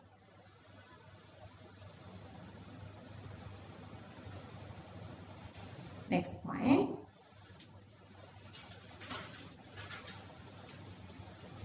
On further titration, comma, NaHCO3, sodium bicarbonate, gets converted to CO2 and H2O. Complete neutralization by HCl.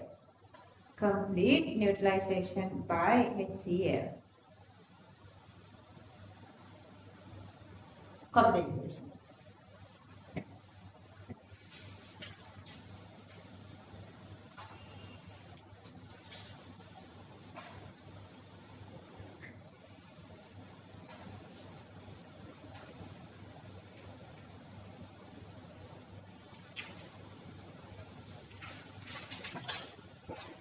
Next point. Now, medium is no more basic. And with last drop of HCl,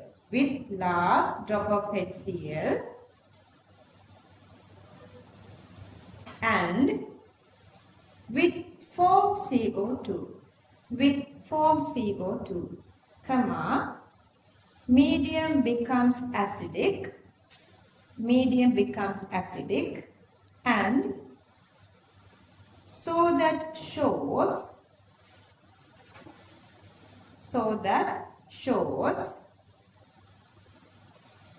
acidic color of methyl orange. Comma, turning from orange to red. Turning from orange to red.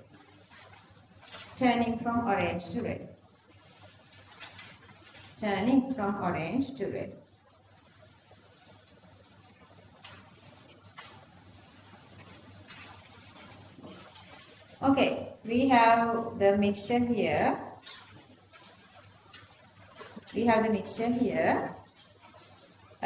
Inside the mixture, so when you are adding, this is the initial mixture, methyl orange and phenolphthalein together here. Down here, methyl orange and phenolphthalein together, you have the red orange color. To that mixture, we are adding little by little HCl. So the At this time, sodium carbonate is converting to sodium bicarbonate so that phenolphthalein shows its acidic color, colorless, when the pH goes from 10 to 8.3. And then we are continuously adding HCl. pH is so that decreasing.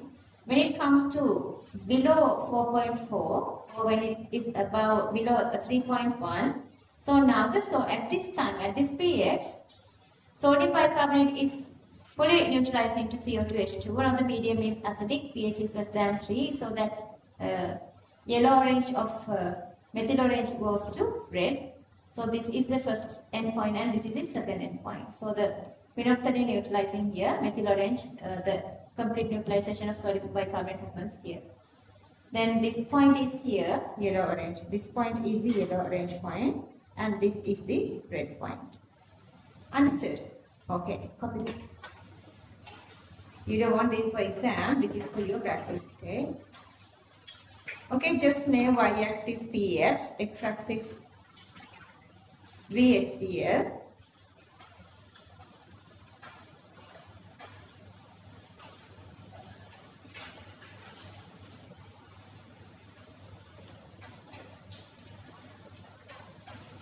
Okay, copy everything. Question number 37, part 2. An aqueous solution contains, okay, this time not only sodium carbonate in the mixture, you also have sodium hydroxide as well. In the mixture, you have sodium hydroxide too. The concentration of sodium carbonate. So in this question, sodium carbonate concentration given. Sodium carbonate given.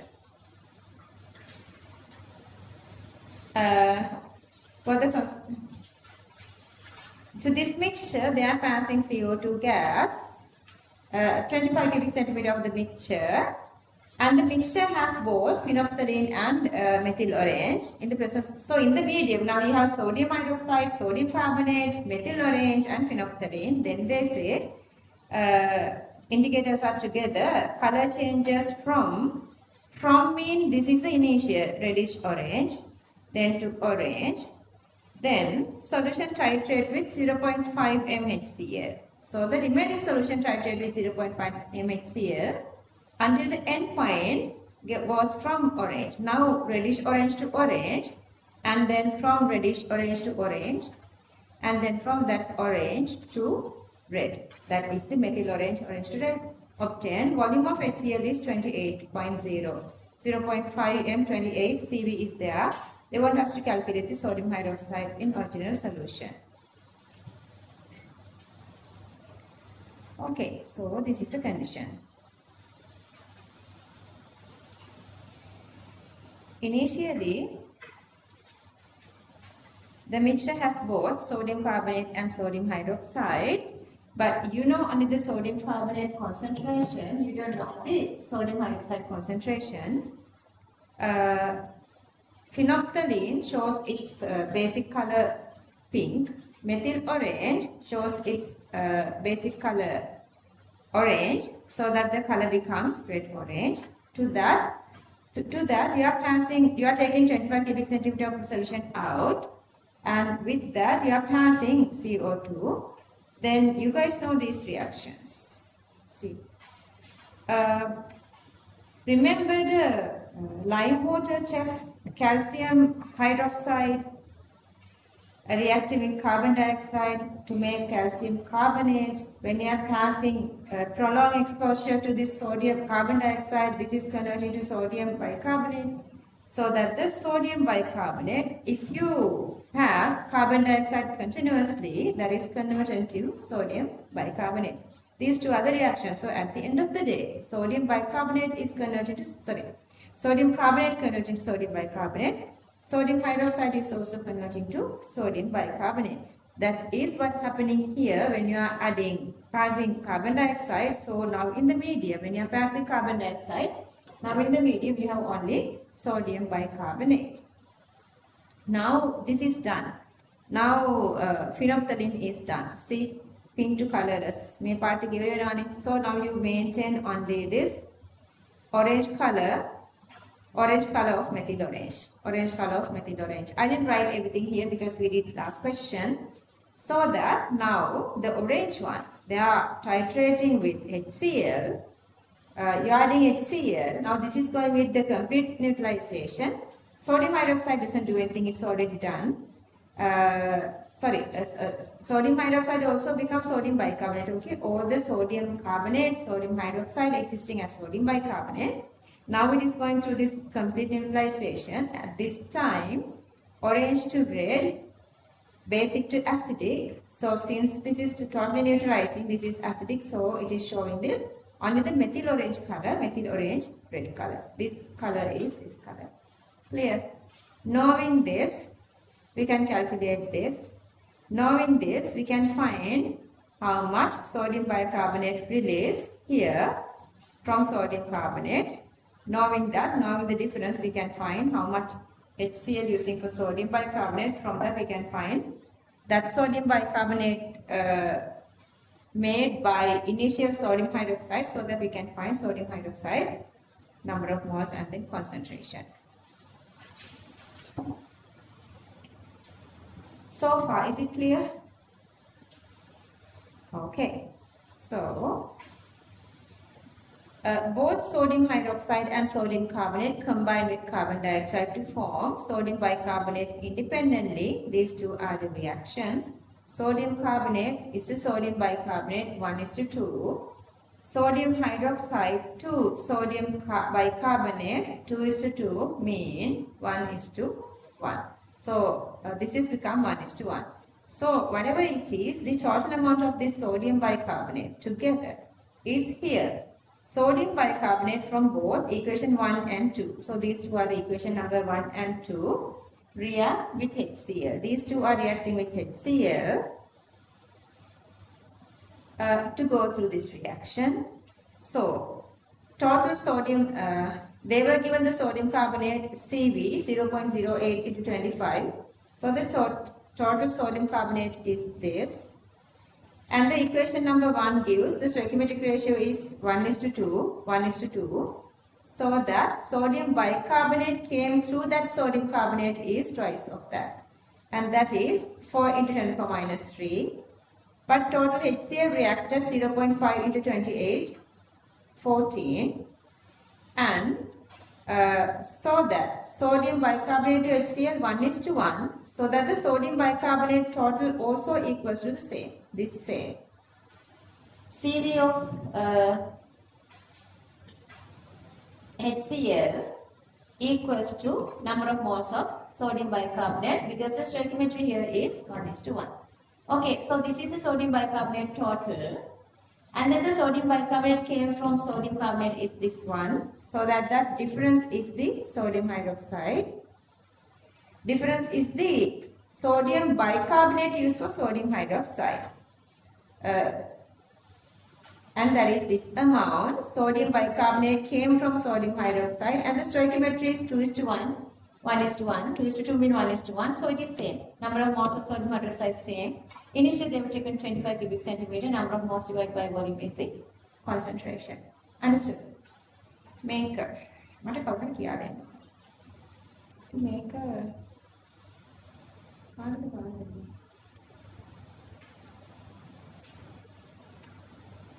Senator.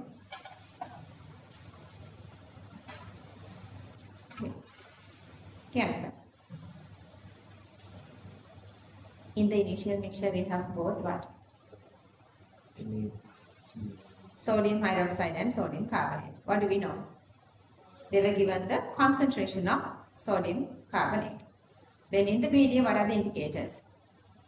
We have both phenolphthalein and methyl orange. So we're going to get the mixed color. What is the mixed color? Yeah, red, orange is a mixed color. Okay, so that to this one, we are taking 25 cubic centimeter out, and then we are passing CO2 gas. What happens when you are passing CO2 gas? Both these are converting to sodium hydroxide and sodium carbonate are converting into sodium bicarbonate. At that time, what happened to the color?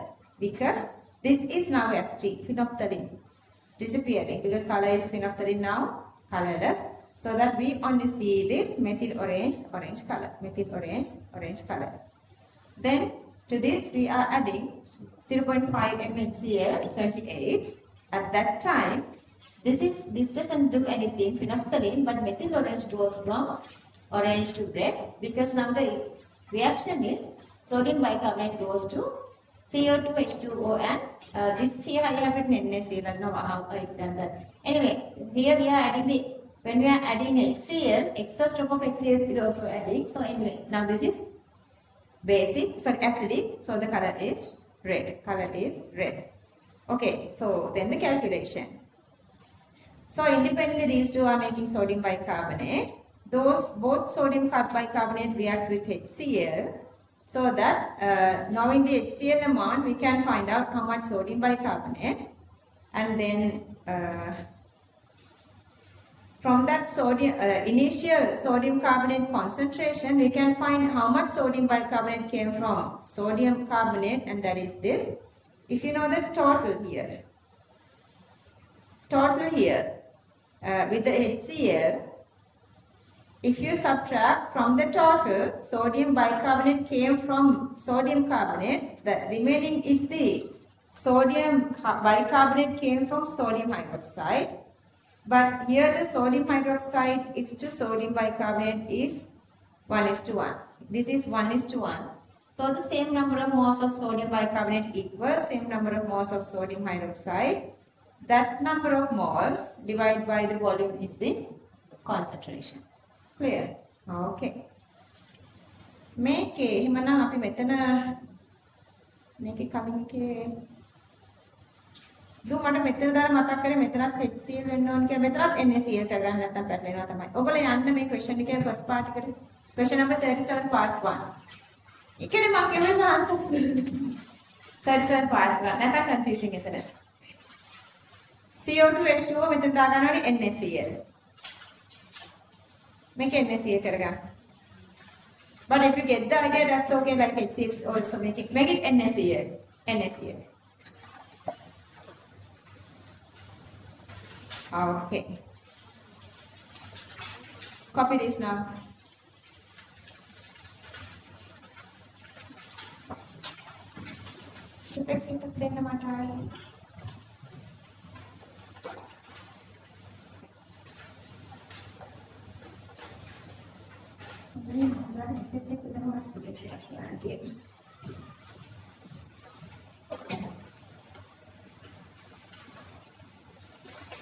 You still didn't start with this lesson.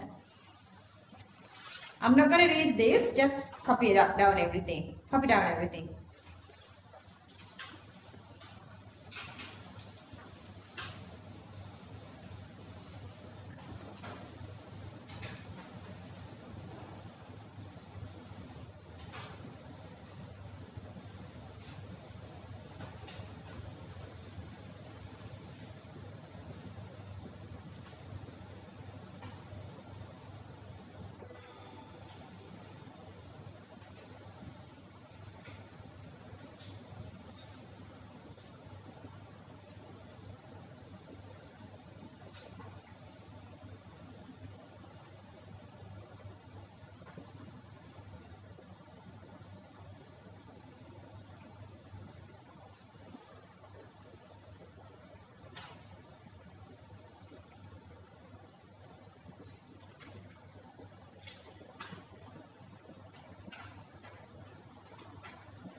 Okay, copy the last part then.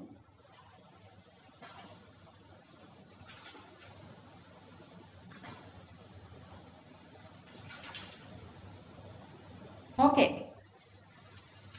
So, the question is question number 39. We are writing the normal equation for,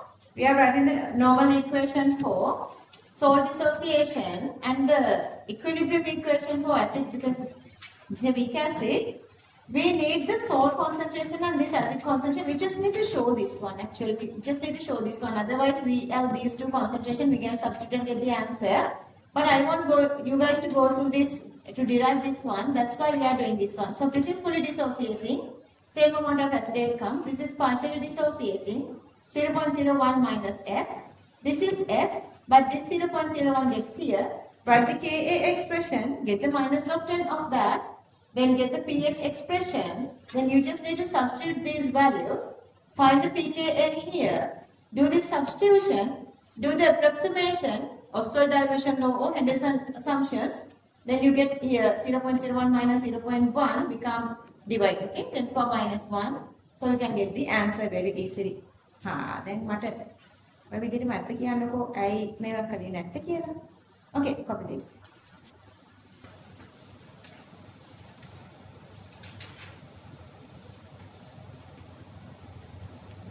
This one is this one that came from this.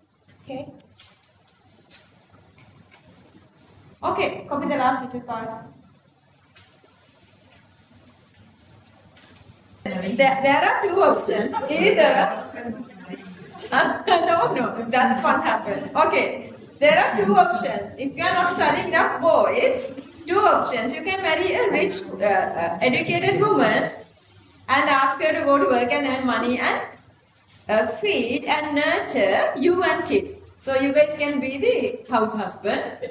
Or otherwise, if you want a housewife, study better than them. Sanit, what is your option? To be the house husband or working husband? Not marrying is a myth. You guys are someday marrying. That's a myth. Yeah, මට marry කරන්න ඕනේ. මට boyfriends උනා. මම පටන් ගන්න අවුරුදු 14 15 වෙද්දිමයි. මට boyfriends මම කරන්නේ නැහැ කියනවා. මේ 20 22 විතර වෙද්දි ඔන්න like you have the feelings. Then 25 26 27 වෙද්දි මට this is our wedding date.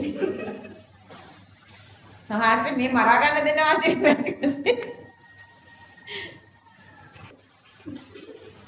253. ආයෙත් අතෝසන්නක මගේ සුදු මැණිකේට ටිකක් අතෝසන්න. Oh, good, correct answers. Correct answers ගත්තොත් this time only one winner. OMG. හරි, try කරපුව කට්ටිය අතෝසන්න. Wow, බැලුවා. try නොකරපු කට්ටිය අතෝසන්න. උඩට තවචර උඩට පේන්නේ නැහැ. try නොකරපු කට්ටිය. දැන් try නොකරපු කට්ටිය මට පේන්නේ නැහැ තාම. try නොකරපු කට්ටිය. දැන් මොකද හිතන්න ඕනේ? මම ඉතින් homework කරේ නැහැ. නේද? මම අන්තිම හරිය ටිකක් හොඳට වැඩ කරා. ඒක නිසා මට රිසර්ච් දෙන්න ඕනි. මට දීපු රිසර්ච් මම වැඩ කරේ නැහැ. හැබැයි මට රිසර්ච් එන්න ඕනි කියලා ඔයගොල්ලෝ රිසර්ච් එකක් බලන්න එපා. එම ගොඩක් අයට වෙනවා. ඒක නිසා තමයි once you get results you guys feel so much stressed. තේරුණාද? වැඩ කරන්න ඕනි. දැන් මෙතන මේ මම හිතනවා මේ සෙට් එකම එකම වගේ ටියුෂන් ටිකක ඉන්න අර එකම ටයිම් එකක් ස්ටඩි ටයිම් තියෙන එකම ටියුෂන් ටයිම් එකක් තියෙන මේ වගේ සෙට් එකක් ගන්න. Okay, that is the reality. Don't forget that. Question number 40. It was required to prepare a bubble solution with pH equals to 3.5 by mixing formic acid, HCOOH, and sodium formate, HCOONA. Find out the volume of 0.1 m sodium formate that should be added to 500 cubic centimeter of 0.1 m formic acid. pH given. So we're gonna build up the Henderson equation. pH given, only unknown volume we have to find. Ka is also given. Okay, so I'm gonna go with the normal path. Henderson or not Henderson, that actually is alright if they were not mentioning exactly the Henderson. Okay, so let's say this is my buffer system. In that I have 0.1 formic, 0.1 sodium formate. Volume of the formic acid is 500 cubic centimeters, but this is unknown. Unknown volume I'm just going to take as V. So this is my salt equation and this is my acid equation. Exactly same thing I'm going to do. Okay, see. CV, I'm going to find the number of moles of salt and then total volume become V sodium acetate is sodium format is V, so that the V total become V plus 500. V plus 500. So that I'm going to add this V plus 500 to divide this one to convert this to concentration, but still we need to convert this into cubic decimeters, so multiply with 10 to the power minus 3. Kavita, is that the reason? Okay, so that if you simplify this, this is the concentration of sodium acetate initial state. So that this is fully dissociating. This same concentration fully dissociating to give formate and then sodium not considered, not to waste time, I will write this one. Then this one is given separately, CV of formic acid.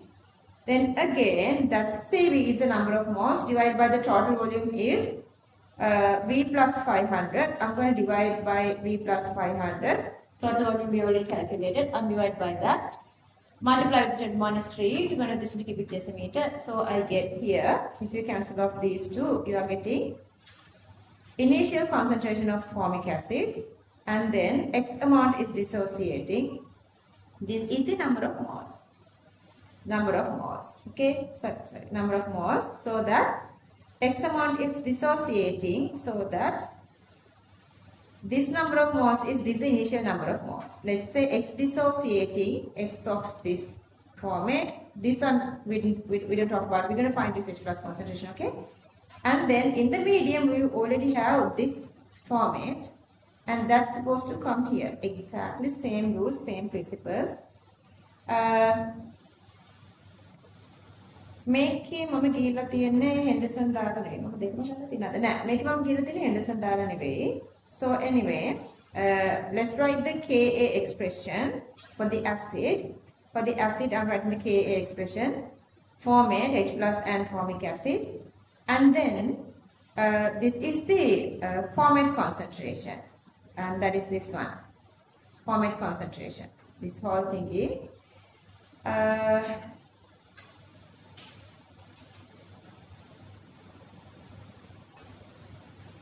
This whole thingy equals to this, so I can forget this plus x part, I can just write this whole part, okay.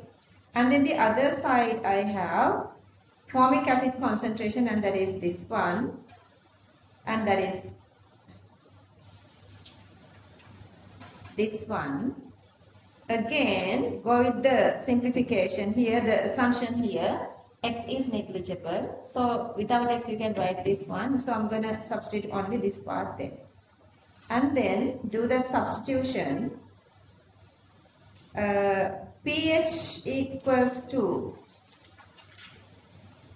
here again, pH equals to 3.5. From that you can find this H plus concentration, so that the next one you need is this H plus. That is this H plus, and this is the HCOO minus, this one, HCOO minus, and that is this, and acid concentration, that is this one. Just simplify, simplification is easier, so you can get the answer. Make it Henderson දාලා ගියාද? Yeah, Henderson even easier. Henderson even easier. Copy this. Do you want a second explanation? Anybody? Understood? Okay. Copy කරගන්න මේක. And you're going to start from here.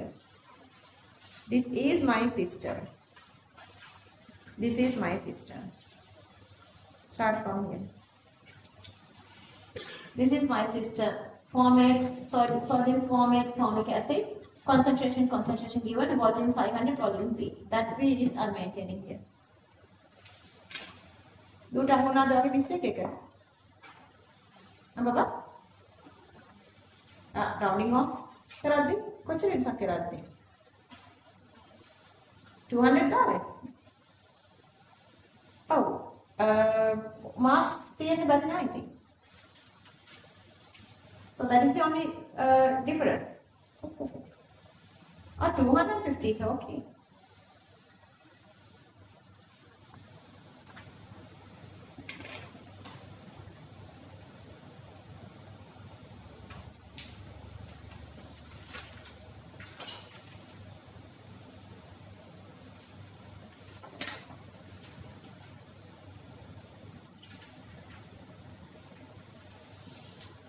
Okay, copy this part then.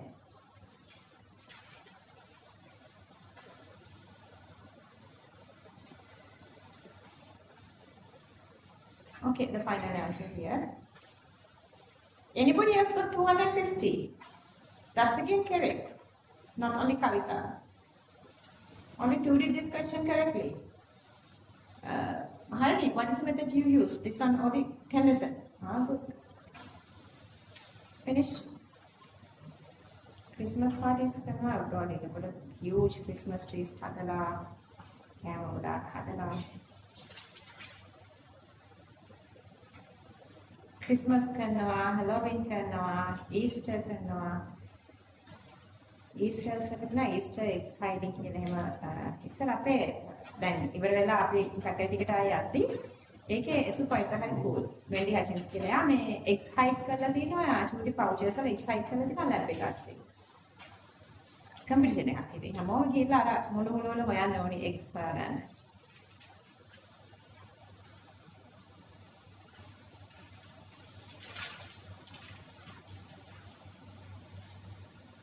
Who's Catholic here? Christmas? Who's celebrating this Christmas here? Nobody. ඔය දෙන්නේ යන්නේ ගෙදර. don't have to finish everybody. Finish. Okay, so the only difference is this time, this compound is different. Sodium phenate,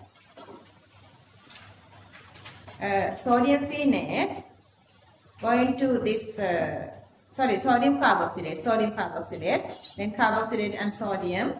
And here they were not given this moles, but they were given the mass. Then this one you can squeeze like this. C6H5COONA, get the molar masses together, that is 144. So that the mass divide molar mass 0.1. That's all. Rest of everything is easier. So this is 0.1 totally dissociating, and this is 0.02 partially dissociating. So that Kavi, see, this is the initial benzoic acid concentration 0.02, 0.02 minus X and X, and then this is the part coming from the source 0.1, and that is this 0.1. Then write because H plus is reducing to the medium, we are writing Ka expression and subject H plus, which we need to find. Either you can go for Henderson as well, okay? And then this is the acid 0.02 minus X.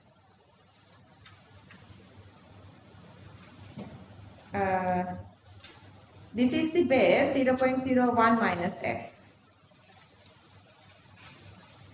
And with the assumptions here 0.01 minus X. 0.02 minus X. This one 0.01 minus X, this one, and there is become this here, make a red decker, 0.02, that is this one. And then the Ka, they were given as a data, just substitute here, or otherwise you can go through the Henderson equation to get the answer same way, but for that, you have to find this minus log 10K, I have written here, inside the equation, so you can find that, then get the answer here. I think it's okay. I don't know. I think copy this. If you want this more explanation, raise your hand, please. Sound clear? Send, is it clear? Okay, let's copy this.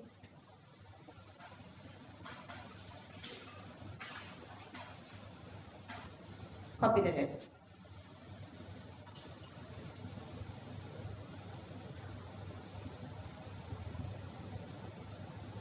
Copy the last part and mention the answer. Not wasting time. Question number 42. This question is actually extremely easier, rather you think. If you have done this, you would know this is easier. In aqueous medium, the ionization constant Ka of the monobasic acid 1H plus. See, they were given it as HA. They were given the formula. And they say the Ka of this monobasic acid is 1 into 10 power minus 5 moles per cubic decimeter. Alright, are they coming?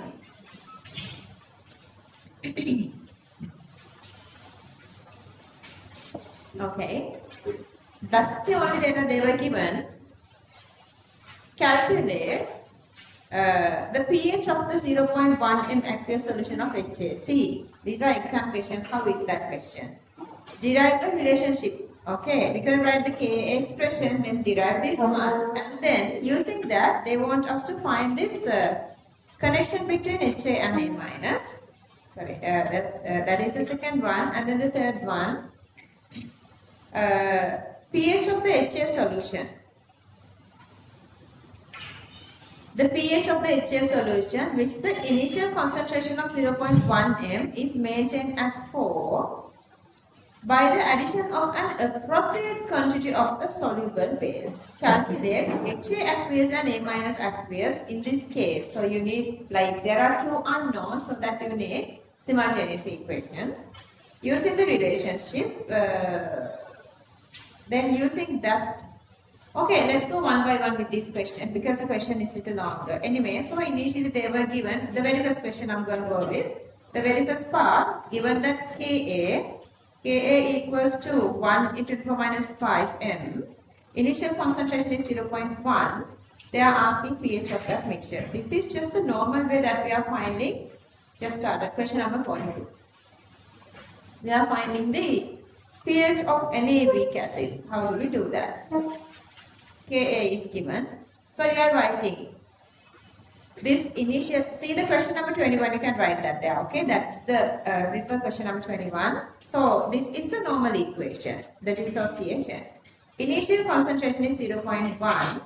If X is dissociating, remaining becomes 0.1 minus X, X and X. Then we are writing the normal expression for, because it's reducing H plus to the medium, so we are writing the Ka expression. This takes time to write. Okay, so there we are writing the Ka expression. Ka given as a data. We need to find the pH. To find pH, we need the H plus. Here the H plus is this X. So I'm gonna subject this X then. So that 1 into 10 minus 5 moles per cubic decimeter Ka equals H plus into A minus, that is X squared, divided by initial concentration 0.1 minus X equals 0.1. 0.1 minus X equals 0.1. Ka is less than 10 power minus 4. So that cross multiply these two. 0.1 into 10 power minus 5 becomes 10 power minus 6. Root of that is 10 power minus 3. Minus of 10, that of is 3. Clear that? Okay, let's copy this. Just write there, refer Q21. If you still feel uncomfortable, write there, refer Q21. Then copy this. These are easy peasy lemon squeezy questions, but still exam questions. Where is Saniru? First one. Triggers?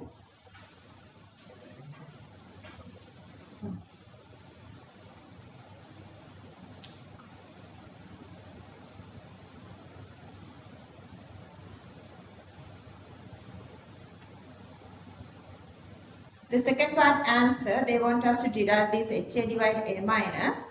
So just go with the Ka back and then just derive HA divide A minus H2 plus divide Ka. Copy this. This is the answer for the second part.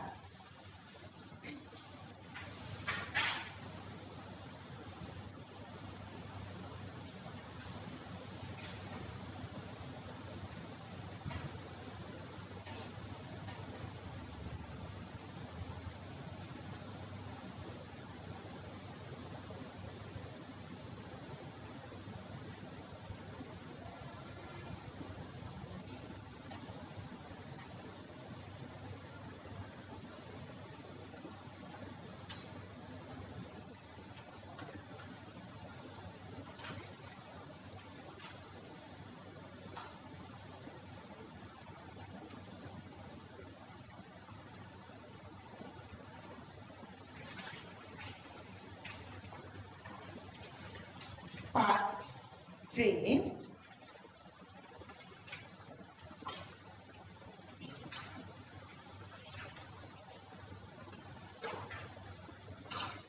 Okay, part 3. Mass water. I'll show like this. The pH of the HA solution with the initial concentration. Okay, initial concentration of HA is 0.1 and they have maintained the pH into 4. How? By adding an appropriate quantity of a suitable base, then calculate HA and A minus in this case using the relationship obtained above.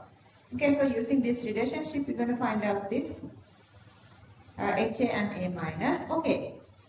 One connection, for the one connection we are using this derived equation. So this derived equation I'm going to use it for the one connection, and since they were given the pH, from this you can find the H plus concentration. Since they are given the pH, minus of 10 pH is H plus, so that you can calculate the H plus concentration, H plus naught, Ka given as a data, so that if you simplify these two, so the value is 10. So we have one connection, HA concentration equals 10 A minus concentration. And then the second connection I'm going to go with at equilibrium condition HA plus A minus. I just need the HA and A minus. So that I'm going to go here. And this is my HA, 0.1 minus X. And this is my A minus. If I add these two together, HA plus A minus is 0.1 minus X plus X. 0.1 minus X plus X. OMG, this is extremely slow. What is that? Okay. Okay, so that HA plus A minus equals 0.1 minus X plus X, that is 0.1. May our connections that have done so that HA plus A minus is 0.1. And this equation makes HA equals 10 A minus. So instead of HA, I'm writing 10 A minus plus A minus equals 0.1. Simplify and you get A minus.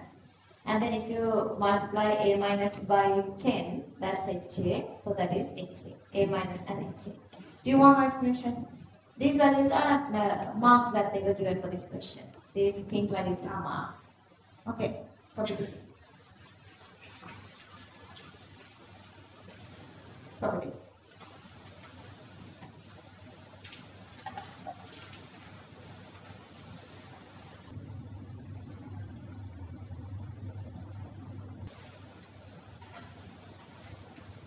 Because the question is HA equals to A minus. If HA equals to A minus, they are asking what is pH. HA equals to A minus means this whole part is 1. Then the other part also equals to 1.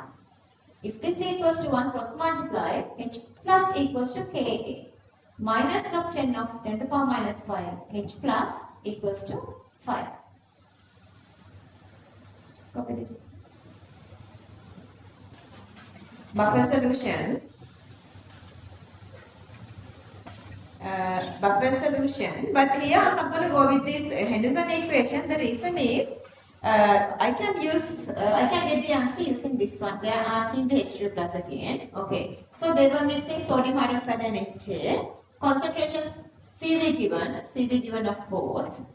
Sodium hydroxide 2.5, HA 2.75. How much NaA remaining?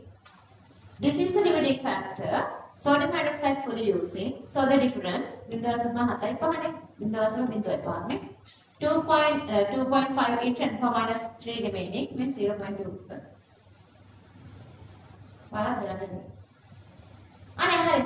Yeah. This is remaining. This is the difference of these two between these two is 0.25. But the same amount of this is. Now this is not in the medium. This is fully using. So that the same amount of NaA is making. So that HA 0.25.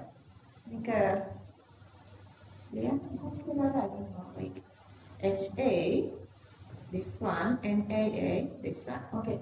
So this is the HA amount and this is the NaA amount. Total volume is 50 plus 55, 105. Divide each of these. So you are getting the concentrations here, but you have this equation here. From this equation, we're gonna subject H3O plus Ka divide HA over A minus. You have these two values, substitute, get H3O plus, get the minus obtained from that is pH. I didn't go through the Henderson here. If you want, you can go, but this was the marking scheme. That's why I can even put these marks here. These are the marks that they were given for all this. Like always see, 2 plus 1, 2 plus 1, 2 plus 1. What is the 1? 1 is for what? Units. 1 is for units. Okay, let's copy this. Okay, copy this. Whatever this Sandaru saying is correct. He missed the last part of the lesson. So all the questions are given at the last part. At the last minute of the lesson. That's what happened. But then make sure this would never happen. Then how come you are not writing answers? You want to try it first. But it's okay, you can try later. Anyway, you hear this.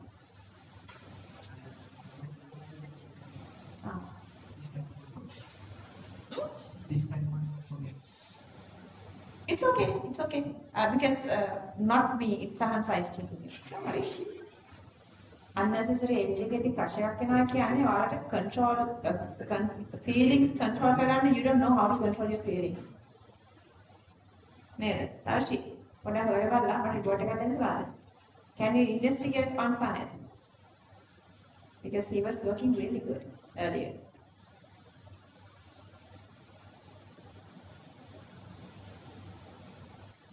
Copy this down. Assumptions. These are the Henderson assumptions. I guys down here.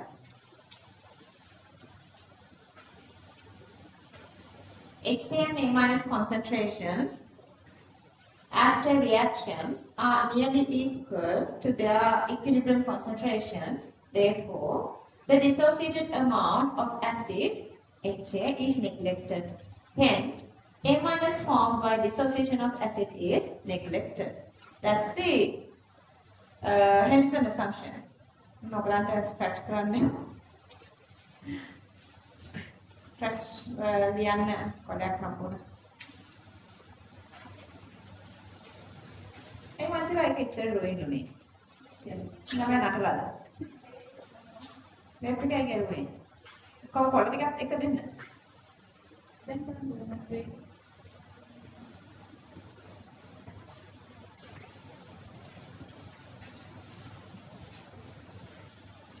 Question number 42, 43, they want us to arrange these solutions A to E in the order of increasing their pH. No explanation needed. So now I'm going to go through these solutions.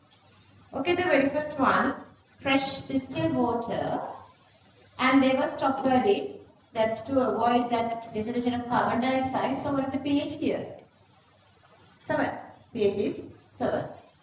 0.2 mHCl. Let's say it is 0.1 mHCl, then what's the pH? 1. If it is 0.2, it's supposed to be little greater than 1. Greater than 1, sorry. Less than 1. Less than 1. Higher pH. Lower pH, higher concentration. What is the H plus concentration here? Less than, way less than 0.1. Because this is a weak acid. So that the pH is way greater than 1. Greater than 1. Because the acid is less. And make a 0.01. So the pH very. pH is way greater.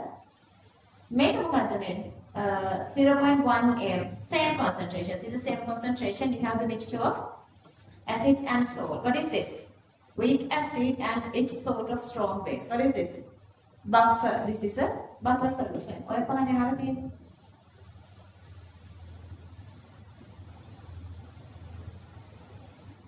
මේක 7 වෙනවා. මේක less than 7 කියලා ගත්තාම ඇති. I think if you do the real calculation it's 0.9. This is anyway less acidic than B because this is a strong acid. This is acetic acid. And weak acid here. But then D is supposed to be, pH of the D is supposed to be greater. Here the concentration of H plus is very, very less. And this is a buffer solution. In the buffer solution, you have acetic and sodium acetate. Is this solution acidic or basic? Okay, hang on. If you just have this, only this mixture, let's say only if you have this sodium acetate, the medium is what? Basic. Sodium acetate, medium is basic. If you have acidic separately, acetic acid separately, medium is acidic. When you mix these two together, who wins? Acid wins. So the medium is what? Acidic. Medium is acidic, but it is less acidic because this is basic. So this neutralizes this a little. So that depending on that, we're going to go with the pH here. So for that, highest pH goes to water, that's A, and then E, because acid is least, because sodium is neutralizing, and then it's supposed to be D, concentration less, C, concentration more, but still weaker, stronger, so this is supposed to have the highest acidity, so that the lowest pH. Assumption is to compare this and also supposed to be one single temperature. Clear that? Okay, let's only finish this first part. Copy this. Okay, part 2. No, since it's a buffer solution, comma, during dilution, H plus aqueous concentration remains unchanged, therefore pH remains constant. H plus concentration remains unchanged, therefore pH remains constant. Okay, in this question they are asking, what happens if you dilute this solution? Buffer's pH doesn't change. Then they are asking the next question. Okay, if you add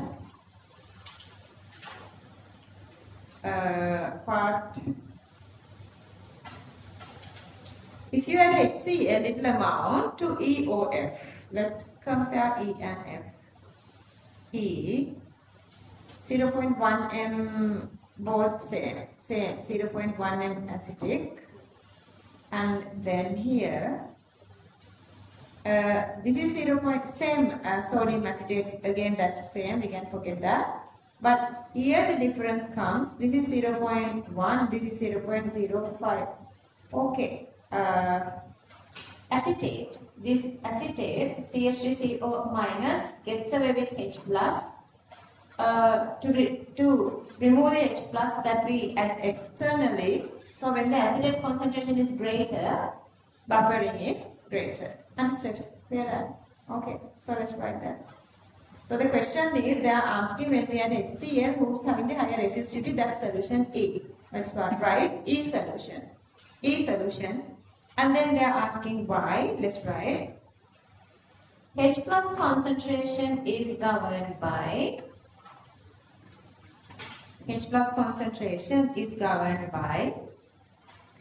CH3COO minus to maintain pH at constant.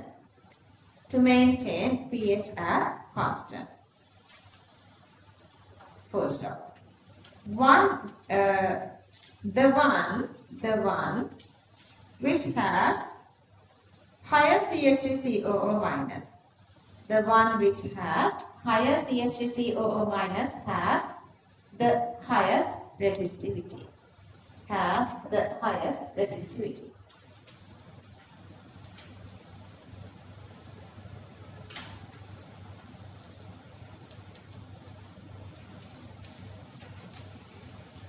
Okay, 50 cubic centimeter of B and C.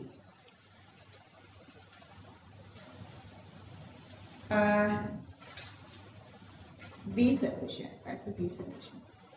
Okay, solution B is aqueous 0.2 HCl. C is the 0.1 m acetic.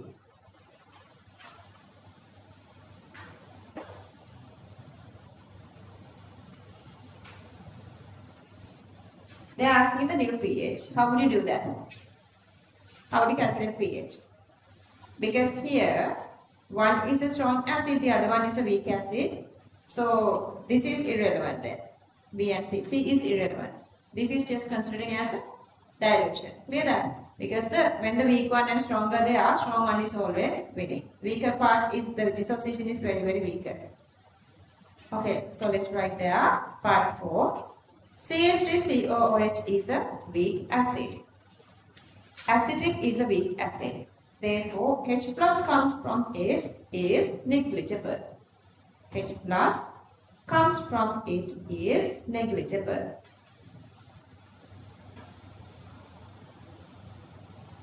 Therefore, H plus total equals H plus HCl. H plus total equals H plus HCl.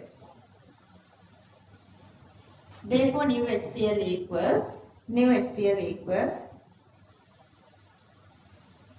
okay, copy this. Dilution equation, okay, dilution equation. A is distilled water.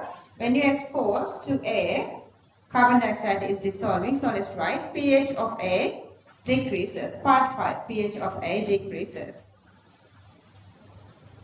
When exposed to A, comma, atmospheric CO2 get dissolved. Atmospheric CO2 get dissolved in water to form a weak diprotic acid,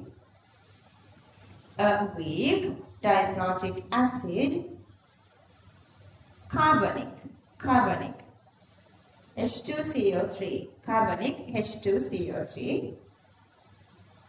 Therefore, H plus concentration increases and hence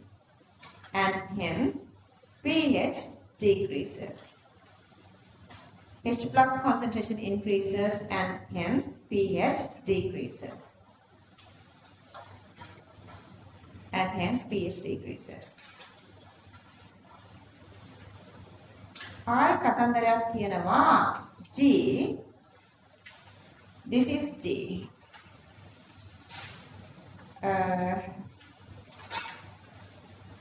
C1 moles per cubic decimeter acidic and C2 moles per cubic decimeter formic acid. If you mix these two together,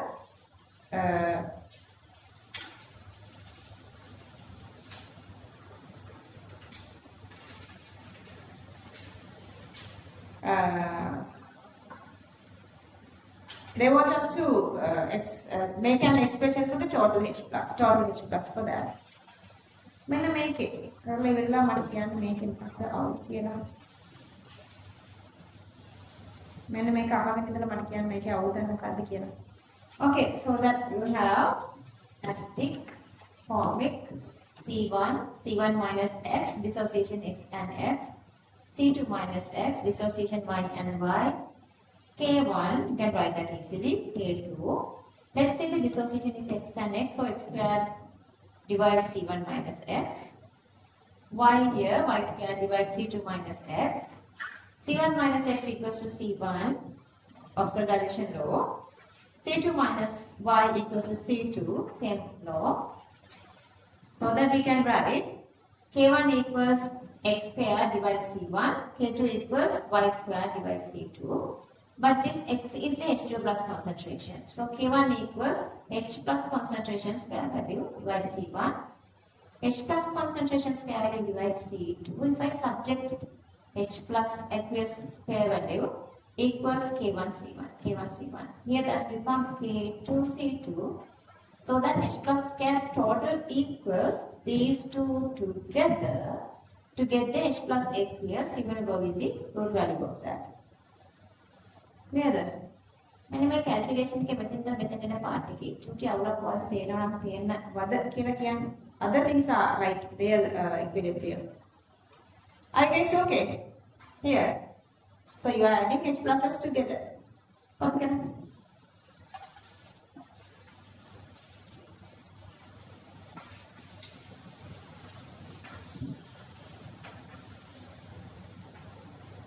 like that kind of a mathematical calculation, they never given again. That was little like controversial. If you understand that, if you see that.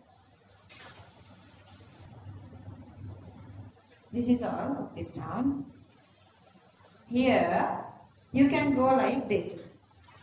මේක නම් ලියා ගන්න එපා මේ කියන එක නිකන් අහගන්න විතරයි මේක ලියා ගන්න මේක උඩට ගන්න එපා ඒක වැරදිනේ.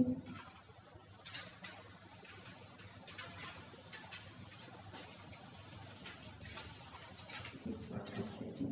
You cannot write, let's say, root value of this one and then the root value of this.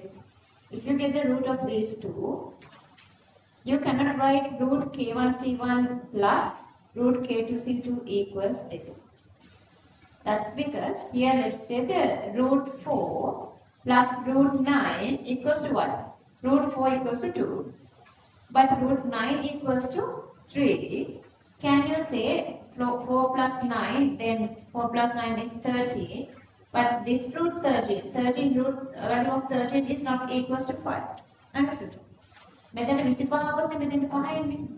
So එහෙම ගන්න බෑ ඒක වැරදි.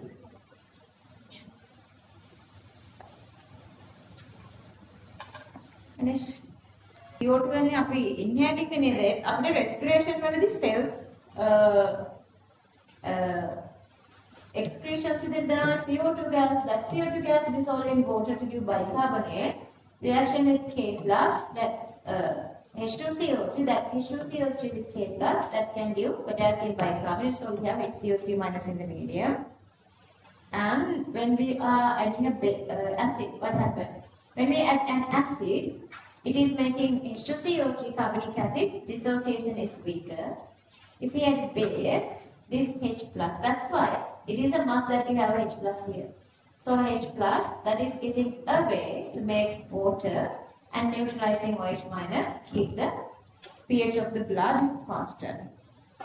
Topic, buffer action of blood. Buffer action of blood.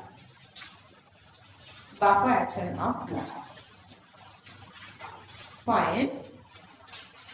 Blood is a buffer system with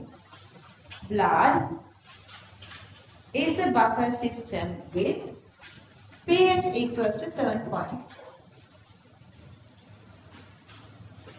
Blood is a buffer system with pH equals to 7.4. Next point. During respiration of cells, CO2 is formed. CO2 is formed. Next point. When it gets dissolved in water, CO2 is formed. When it gets dissolved in water, comma, weak acid H2CO3 is formed. Weak acid H2CO3 is formed.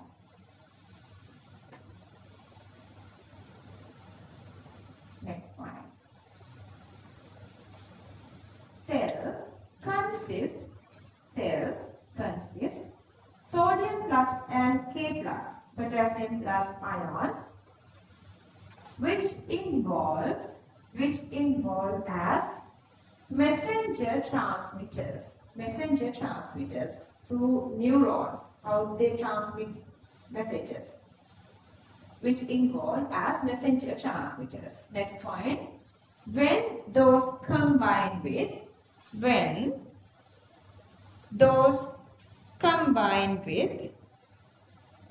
H2CO3, comma, HCO3 minus ions are formed. HCO3 minus ions are formed. Next point. The buffer action of blood is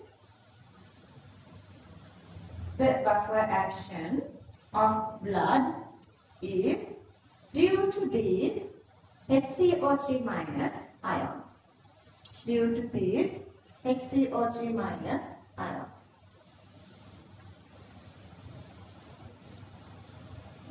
since it can act as, since it can act as, since it can act as conjugate acid, conjugate acid, conjugate acid, as well as a base, as well as a base, as well as a base. Okay, copy these three equations. Copy these three equations.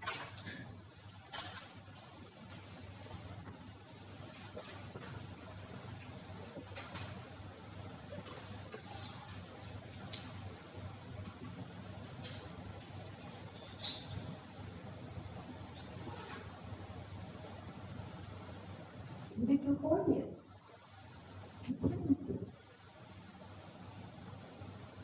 Let me do it.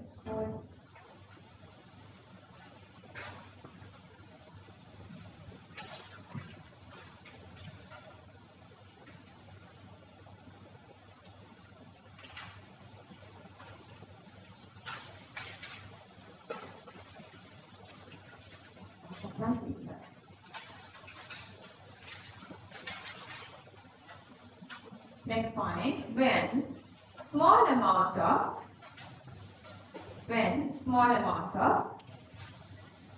H plus aqueous is added, when small amount of H plus aqueous is added, comma, HCO3 minus bicarbonate can act as a base.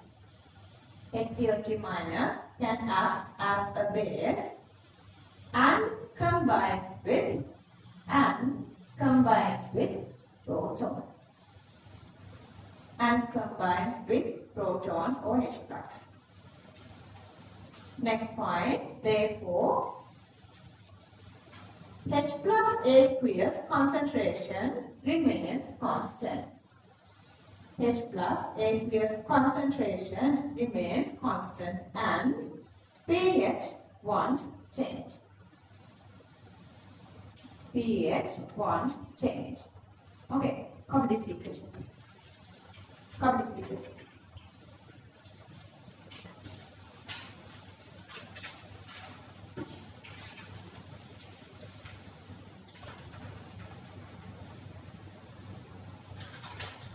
Okay, next point, when small amount of base is added, small amount of base is added, comma, bicarbonate, HCO3 minus acts as, HCO3 minus acts as conjugate acid,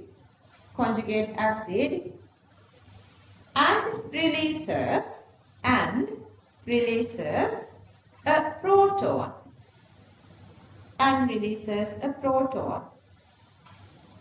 within bracket H plus to neutralize OH minus.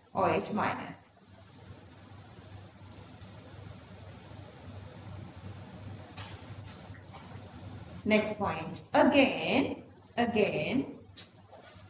H plus aqueous concentration,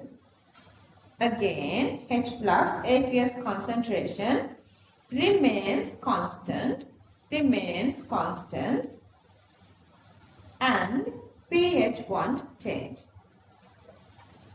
Remains constant and pH won't change. Okay, copy the last equation. During chemical reactions, next point, during chemical reactions in cells, H plus and OH minus ions are formed. H plus and OH minus ions are formed, which cause change in pH.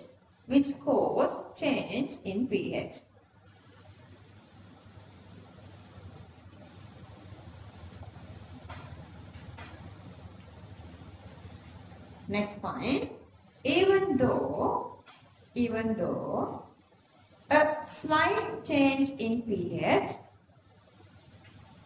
even though a slight change in pH in a living cell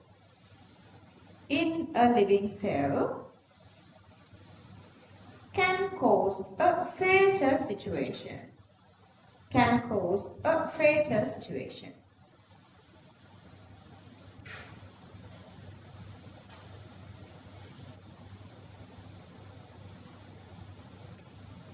Next point. But since bicarbonate HCO3 minus, acts as a buffer, pH of blood remains constant at 7.4. pH of blood remains constant at 7.4.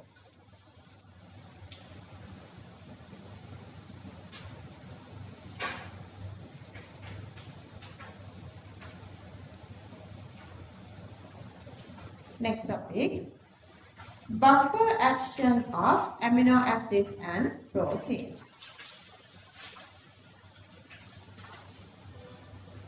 Buffer action of amino acids and proteins. හරිද? Break එකක් ඕනේද? තව පොඩි break එකක් ඔයගලන්ට දෙන්න මම හිතාගෙන ඉන්නවා whatever the time, like we are going up to 4, make your cultural break now. 5 minutes දෙන්නේ. 5 minutes. බලන්න. So any amino acid, you are having this NH2 group and COOH. This H is possible can get away. Let's say this H gets away and joins here. This is become NH3 plus and this is become COO minus. When you are adding OH minus, this excess H plus get away from OH minus to make water. So you are having NH2 here. So that OH minus gets away, keep the pH constant. When adding H plus, that can turn back here and the dissociation of COH is weaker. So that removes H plus from the medium, keep the pH constant. Clear? Okay. Topic. Read the topic. Buffer action of amino acids and proteins. Let's write the point.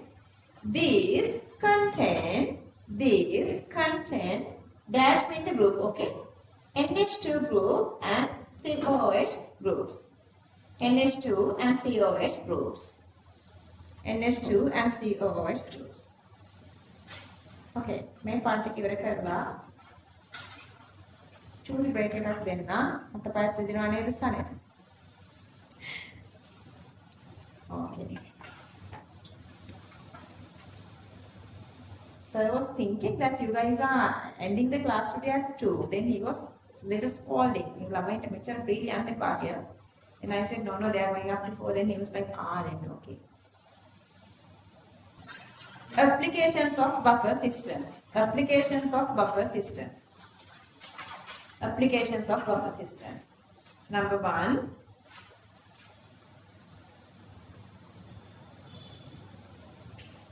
Number 1. In food preservations. In food preservations. Canned and bottled food. Canned and bottled food. මේ තියෙන ඒවට ගන්න buffer solution mixtures. Actually, you don't want these formula all together, but anyway, I have shown here. Don't write sodium citrate. You don't want that. Just look at it. Don't write. You don't have to write. Copy these two names. Copy names. I mean, the formula is not necessary. Okay, this part is not necessary. The highlighted part is not necessary. This is not necessary. Others like other reagents and compounds. Benzoic acid, sodium benzoate. Citric acid, sodium citrate. Benzoic acid, sodium benzoate. Citric acid, sodium citrate. Number 2. In biological practicals to keep embryos alive. In biological practicals to keep embryos alive. Embryos alive තියාගෙන ඉන්න biological practical එකේ නම කියන්නේ biopaper. මමත් හො කරලා තියෙනවා. මම ඕවා කරලා තියෙන්නේ මගේ මේ education side එකට නෙවෙයි. මට බබාට හදා ගන්න. I tried as well. මොනවාද? In vitro fertilization. So the tube babies හදන්නේ. So it's like eggs and sperms are getting out. So they do this mixing. And then once you make the embryo, they deposit those embryos in these buffer solutions for a couple of weeks, I guess, I don't remember now. Then they deposit back to the womb, uterus. වැඩ කරොත් වැඩ කරා නැත්තම් නෑ. ඉතින් මට වැඩ කරේ නෑ. I tried those as well. දුකෙන් බලන්න එපා අනේ the form. එහෙම එකක් නෑ, it's passed already. Okay, number 3, to prepare solvents used in injections. Even for injections they will use that. To prepare solvents used in injections. Hurry. දැන් අපි යනවා new part එකට. time එක බැලුවොත් වෙනවා 10 කියන්නකො 3010. මම කොහොමද අපි ඉවරයි කරලා. I was also feeling frustrated. Yeah, I'm going to this new part. Same rules are applied, but the complications done 3:10 දෙන්න. 3 break එක ගන්න වෙලාවකුත් නැහැ ඉතින්. නේද? 5 minutes again. 5 minutes there. 3:15 වෙනකම් 5 minutes there. කොහෙද වෙන්නේ යන්නේ 5 minutes වලට? Right at 5 minutes I'm going to start the class, okay? Right after 5 minutes. Topic: equilibrium of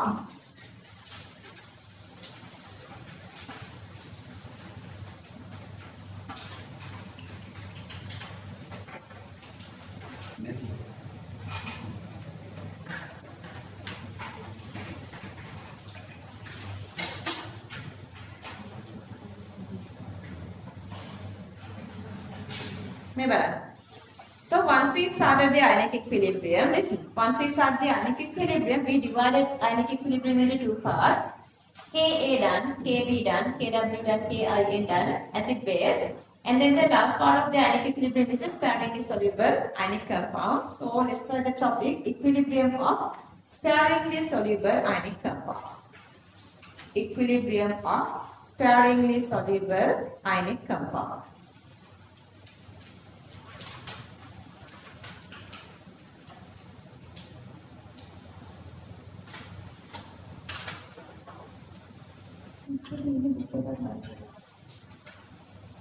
Again, points. This is applicable. This is applicable. This is applicable for strong electrolytes. For strong electrolytes. This is applicable for strong electrolytes. Within brackets, substances which completely ionize in aqueous medium. Substances which completely ionize in aqueous medium. Completely ionize in aqueous medium. Close the bracket. Which are partially soluble in aqueous medium. Which are partially soluble in aqueous medium.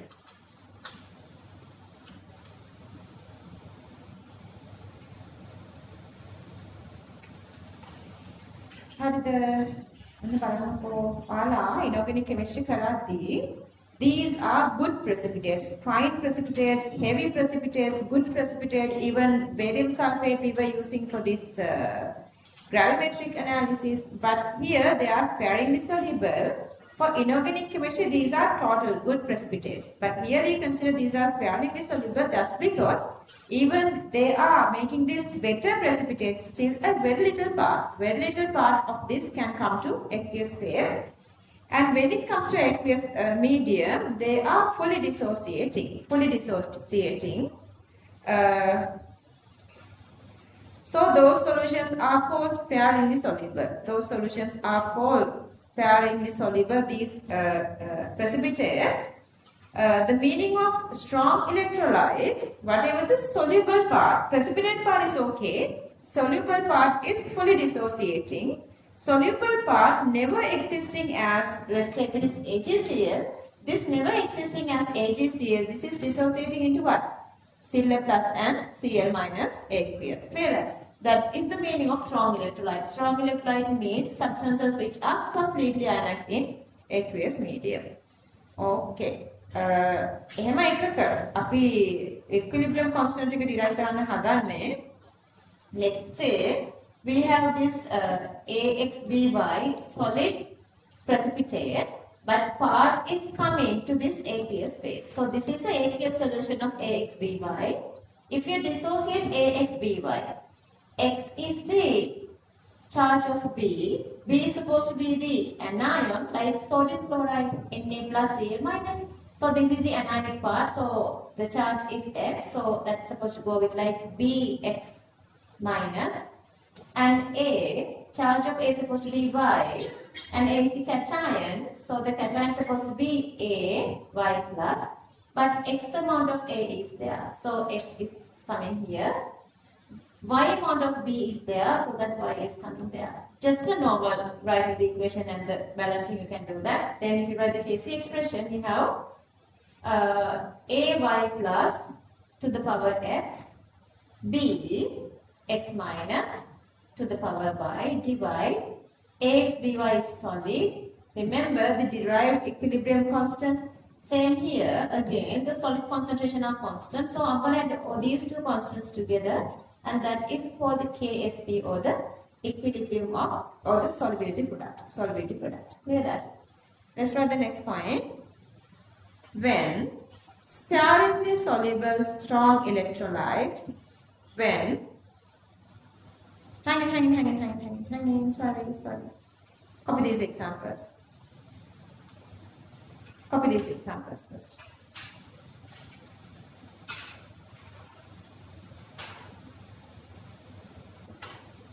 Next point. When sparingly soluble strong electrolyte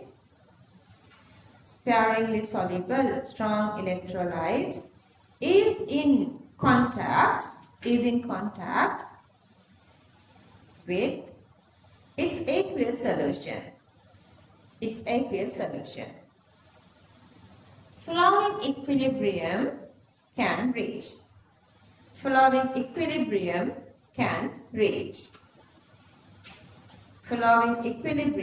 can reach. Okay. So this is how we derive KSP, or the solubility product. Let's copy this.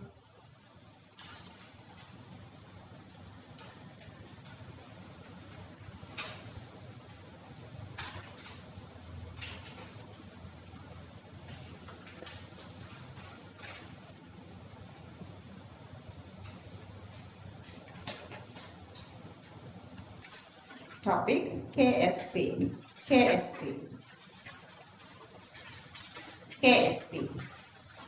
Bullets. Solubility product within bracket, heterogeneous ionic equilibrium, because aqueous and solid, two phases. Heterogeneous means two different phases. Heterogeneous ionic equilibrium.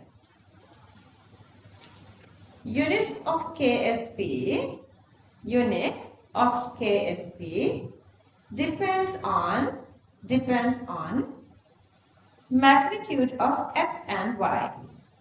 Units of KSP depends on magnitude of X and Y.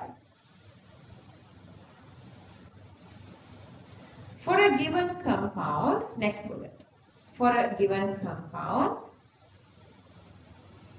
KSP depends only on temperature.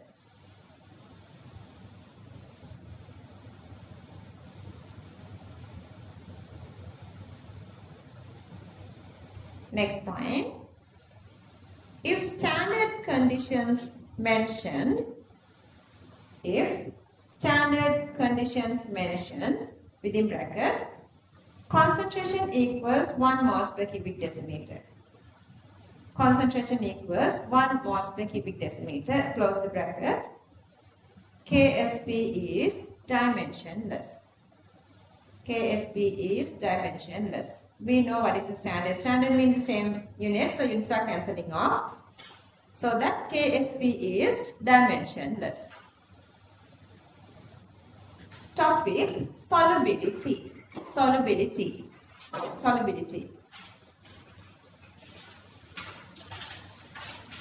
solubility actually is how much we can dissolve per 1 cubic decimeter. That actually is a molar solubility. That actually is a maximum molar concentration. Maximum how much we can get dissolved. Okay, that depend on how much we can dissolve. That amount supposed to be the, if it is a really soluble, solubility is supposed to be greater than 0.1.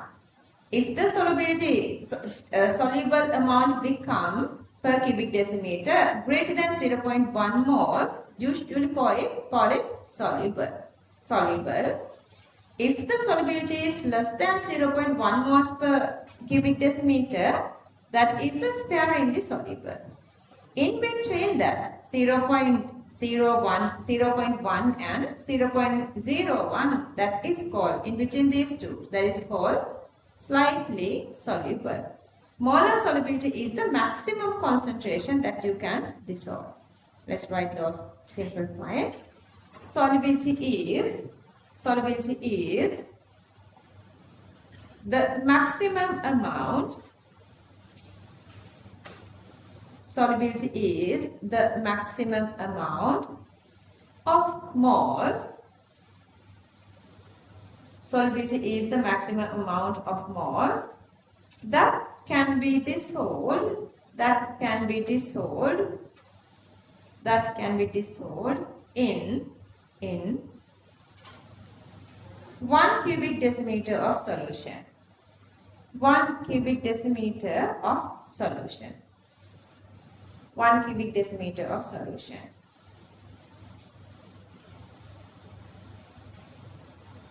Next point. Therefore, units of solubility is moles per cubic decimeter. Moles per cubic decimeter. Within bracket, this is again within bracket, molarity, R-I-T-Y, molarity or molar concentration. Molarity or molar concentration.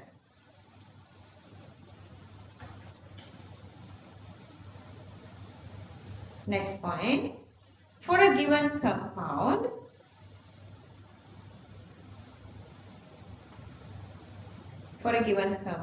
solubility can be increased. Solubility can be increased by increasing temperature. Solubility can be increased by increasing temperature.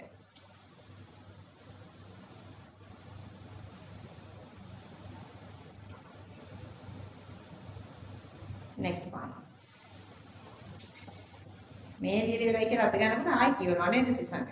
Next point. On the basis of solubility, මේ අක්කල දෙන්න මාර රිය ටිකක් කියවනේ ලොකුට. මම කිව්වම ළමයි ටෙච්චර දෙන්න ළමයි හිතන්නේ මෙයාගේ ළඟට ගින්න ගන්න ඕනි වට මේක කතා කියනවා කියලා.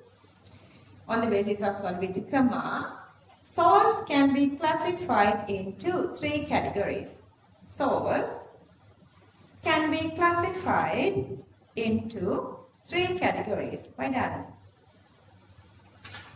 Book finish. Dirty.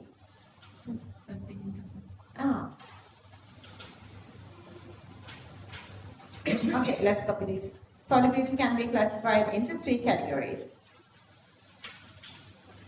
Category 1, 2 and 3. Copy this. Let's try the next topic. Classification of solutions. Classification of solutions. Okay, just listen. Classification of solutions. There are 3 different types: unsaturated, saturated and supersaturated. Unsaturated, saturated and supersaturated. ඔන්න content එකක් තියෙනවා. මේකට අපි හිතන්නකෝ aluminium chloride. Okay. So we have water inside, then we are adding aluminium chloride. So at first, what happened? At first, the container water doesn't have any aluminium chloride. Silver chloride. Okay, silver chloride. No silver chloride, so it is starting to dissolving. So we can add more and more silver chloride. Then what happened? So whatever we are adding, initially they are getting dissolving, but there is a particular time this is having its maximum capacity.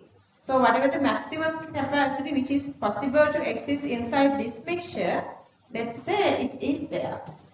Then still, when we are adding excess silver chloride, what happens? Excess amount cannot keep inside this water body, so it is precipitating. Once it's added the maximum amount, the rest of everything is precipitating. Clear that? So that the initial level, whenever we are adding silver chloride, if it is getting dissolved, that is still, it is not saturated. We can add more and more. That's why we can add more. What's the meaning of that? Meaning of that is, these two ions are not enough in the medium. These two ions are not existing enough in the medium, so that we can add more. Clear that? We can add more. These two ions together, if you get the multiplicity of these two, this is called the solubility, ionic product. Ionic product. Ionic product either can be equal to solubility product or cannot be. Anyway, these two ionic product. Okay, let's say these two ions are not enough in the medium. So whenever we are adding excess, it is getting dissolving. So that is the unsaturated condition. Unsaturated condition. Clear that? And then the the saturated condition means, so it is now having enough to maintain the equilibrium condition. So the equilibrium is maintaining there. Whenever we are adding even a little excess of silver chloride, that part is not coming here. That part cannot inclusive to this one, because already this is having the enough maximum or optimum A and B, so that whatever the next part we are adding is precipitating, so you are getting this side. Clear that? Okay. So let's say we were not adding excess. Whatever the amount needs to maintain this is there, that is called the saturated condition. It's saturated because whenever we are adding excess, it is not coming to water body, it's precipitating. Clear that? Let's say if we are adding more and more, let's say we can increase the temperature to increase the solubility. At that level, greater than saturation, we can dissolve here. That condition is called supersaturation. Supersaturation. If you understand that with the KSP equation, okay, initially, this actually is called the ionic product. This actually is the ionic product. When the ionic product is less, it simply means concentration of these ions are less. We can add more and more silver chloride to the medium, so still it is getting dissolved. So that this condition is, at that condition, KSP is greater than ionic product. That's why this is not precipitating or having this equilibrium condition. This condition is called the unsaturation. Unsaturation, clear? And at the saturated level, this is the condition. At the saturated level, this is the condition. These two ionic product is exactly equal to KSP. Now you have the equilibrium. So that if you add little excess to this medium, that is getting precipitated. But if you are using any other little trick whatsoever to increase this, when the ionic product is greater than KSB, that is called the supersaturation. But in normal, when it comes to the normal temperature, this is what happens. Since this is ionic product is greater than KSB, excess whatever the ions are now precipitating. Clear that? When you are having the equilibrium condition, if you add little excess of that is precipitating. Going through the supersaturation is not that easy in a normal condition, but by increasing temperature, you guys can do that. Clear that? These are adding little more to there. Little more to go. Do you want to drink some water?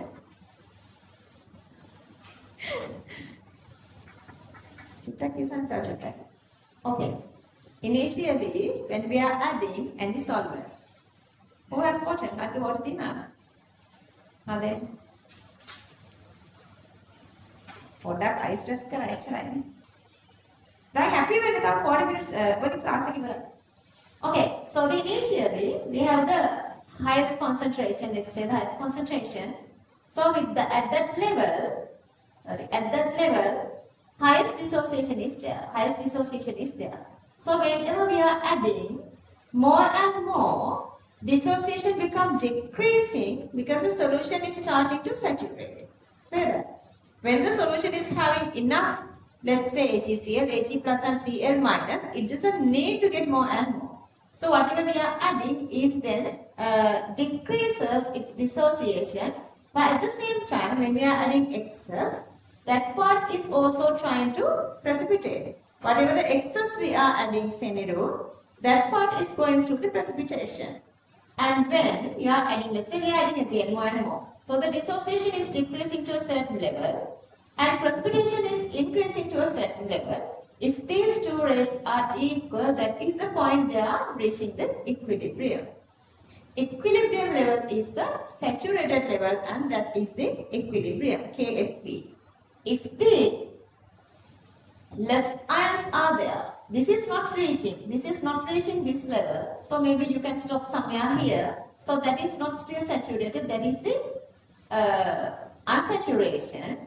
But to the equilibrium level, if you are adding more and more, what happened to that part? That part also is participating for both direction, but anyway that is precipitating, that is called the saturation, and then beyond that supersaturation.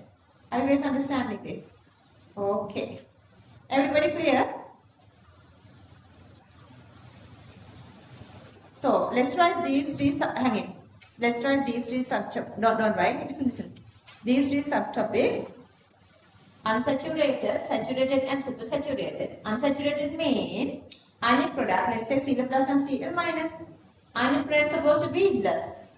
It is less saturated. That's why unsaturated. We have to add more and more to reach the equilibrium. So this is less. When the ionic product equals to KSP, that is the saturated level. This is our condition, like the equilibrium condition. Supersaturation means we anyhow increase the ionic product or the ion concentration which is supposed to be greater than KSP. Now tell me, how do you make a precipitation? How would you make a precipitation?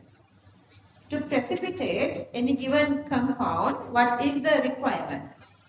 Ionic product is supposed to be greater than KSP. Yeah. When you increase, this is the normal level, saturated level. If you add more, it simply means ionic product is now greater.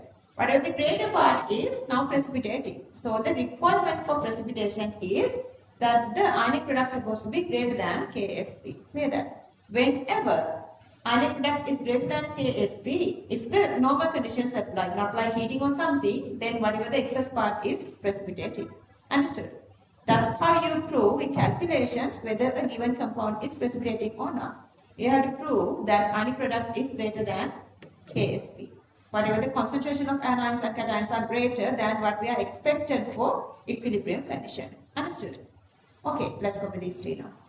1, 2, 3. Saturation, unsaturated, saturated, supersaturated. Topic: unsaturated solutions.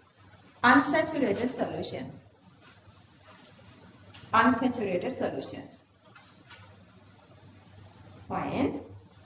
This has a single liquid phase. Simply means there is no precipitation, okay? This has a single liquid phase. Next point. When further substances are added,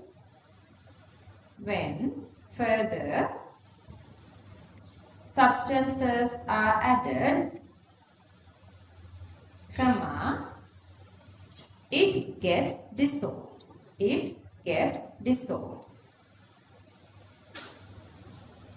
Next point. In this type of solution,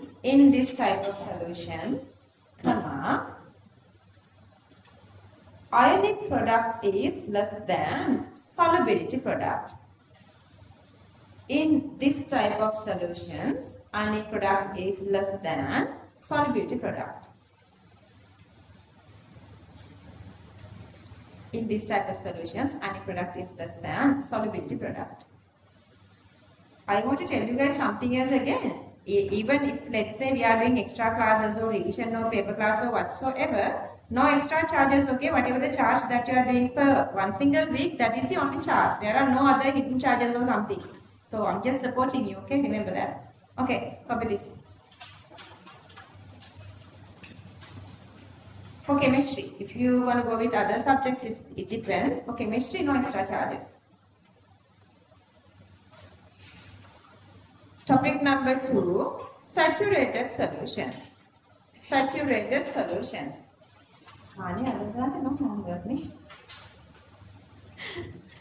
Saturated solutions.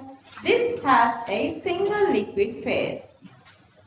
This has a single liquid phase.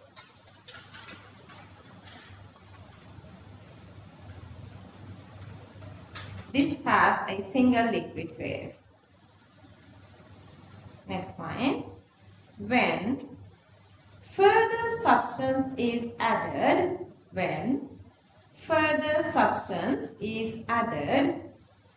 comma, it precipitates. It precipitates. It precipitates.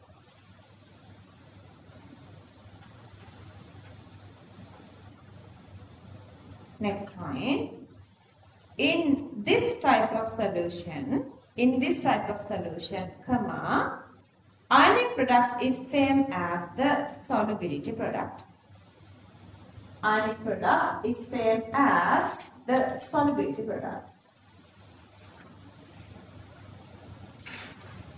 Okay, let's copy this.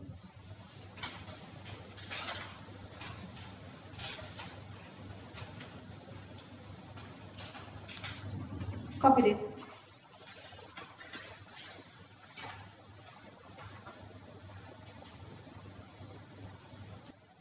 Equilibrium, dissociation, precipitation, equilibrium.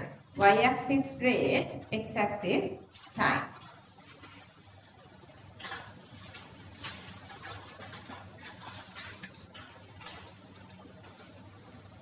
Okay, same equilibrium conditions, macroscopic properties are changing, constant, microscopic properties are changing, let's write that. In saturated solutions, dynamic equilibrium exists between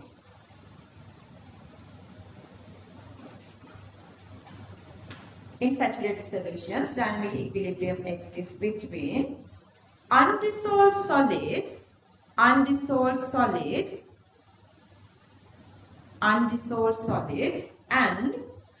ionic species in solutions,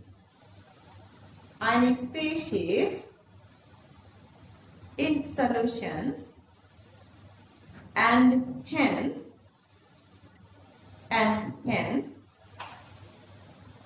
solids continue to dissolve,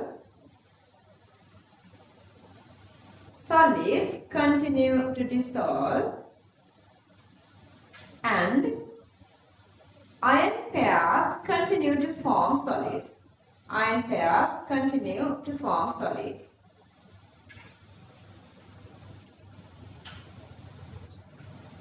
Ion pairs continue to form solids. And the rate of dissolution process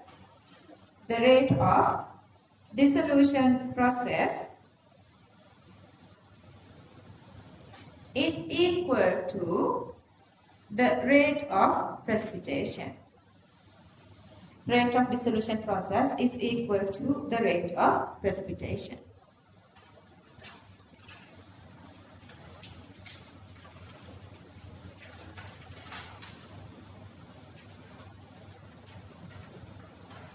Let's finish from here, okay? One little topic. Topic number 3, supersaturated solutions. Supersaturated solutions.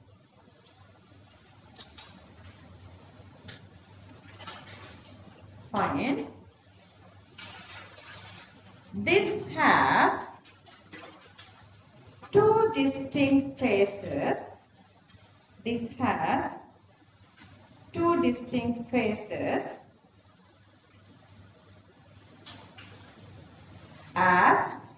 solid and liquid.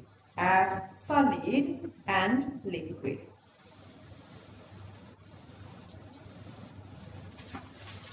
Next point. When substance is added further,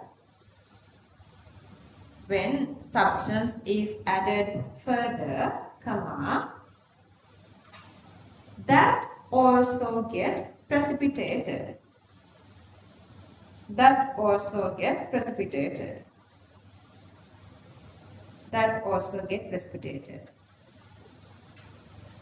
Next point. Reason is, comma, ionic product is greater than solubility product. Ionic product is greater than solubility product. Copy this.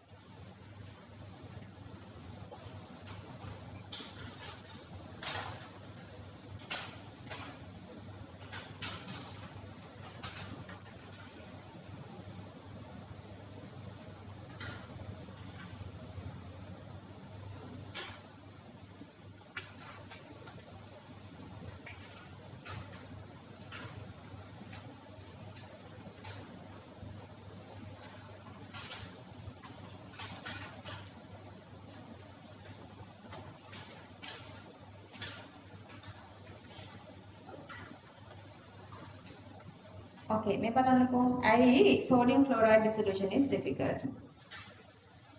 So the Ksp value is supposed to be really high. So it needs lots of ions to get dissolved. So you have to add more and more ions to get it precipitate. Then what happened with AgCl?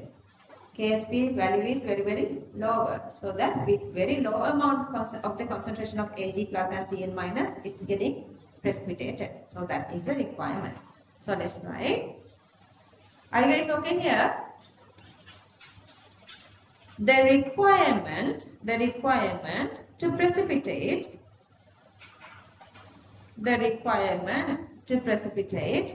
any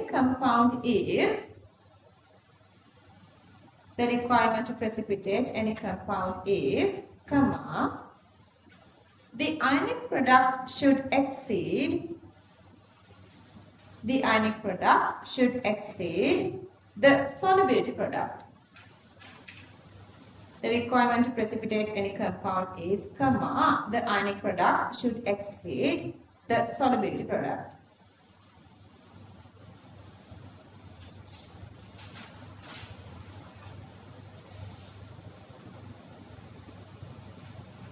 Next point. If a solubility product is a high value,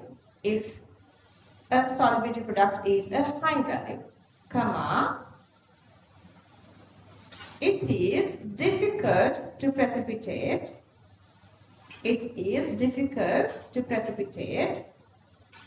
but easy to dissolve. Difficult to precipitate but easy to dissolve.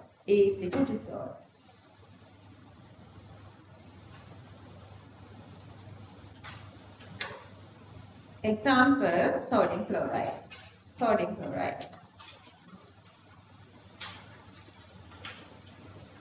Next one. If a solubility product is a low value,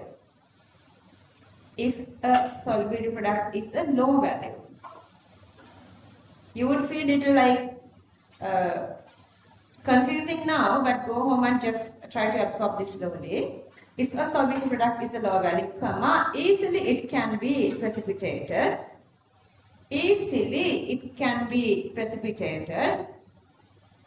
But it is difficult to dissolve.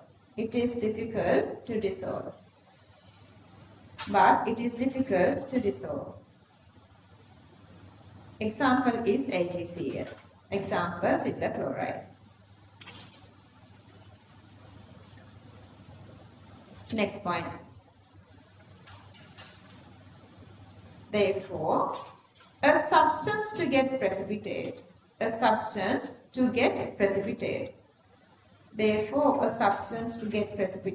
copy these two. There are two requirements. First one, you can say Ionic product supposed to be greater than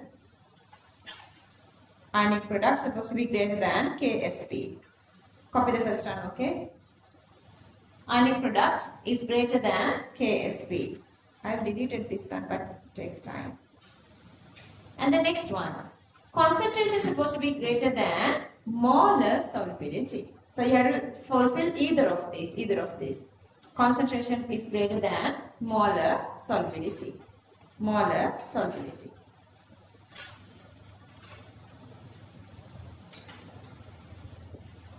Okay, let's do this easy question. This is the line accounting.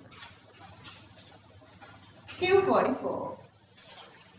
Solubility of AgCl is 1.435 milligrams per cubic decimeter.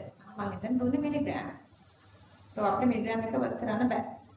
Solubility of AgCl is 1.435 milligrams per cubic decimeter. Find out solubility product of AgCl.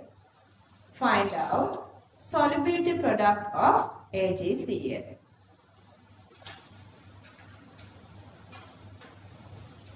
Silver 108, chlorine 35.5.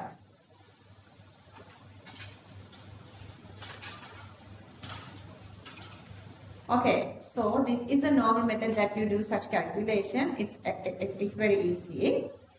Okay, so whatever the solubility, let's say the solubility is X, so that whatever the soluble amount, since these are strong electrolytes, totally dissociate into ions. So you get, so that exact X amount of Cl plus, exact X amount of Cl minus.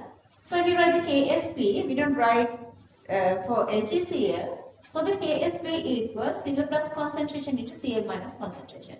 Cl plus concentration into Cl minus concentration. But still we need X. Okay, that equals to X squared. But the X, to get the X is these concentrations. But we don't know the concentration to moles per cubic decimeter, they were given the milligram. So the this milligrams multiply with the 10 to the power minus 3 to convert into grams. Then you have to divide that by the molar mass of AgCl. AgCl molar mass is 143.5. So the mass divided by molar mass, so you are getting the concentration 1 into the power minus 3. Knowing X squared is the KSP. Get the square value of that. That is the answer. Is this easy to find KSP values? Are you guys okay here? Everybody? Okay. Clear? Okay, copy this.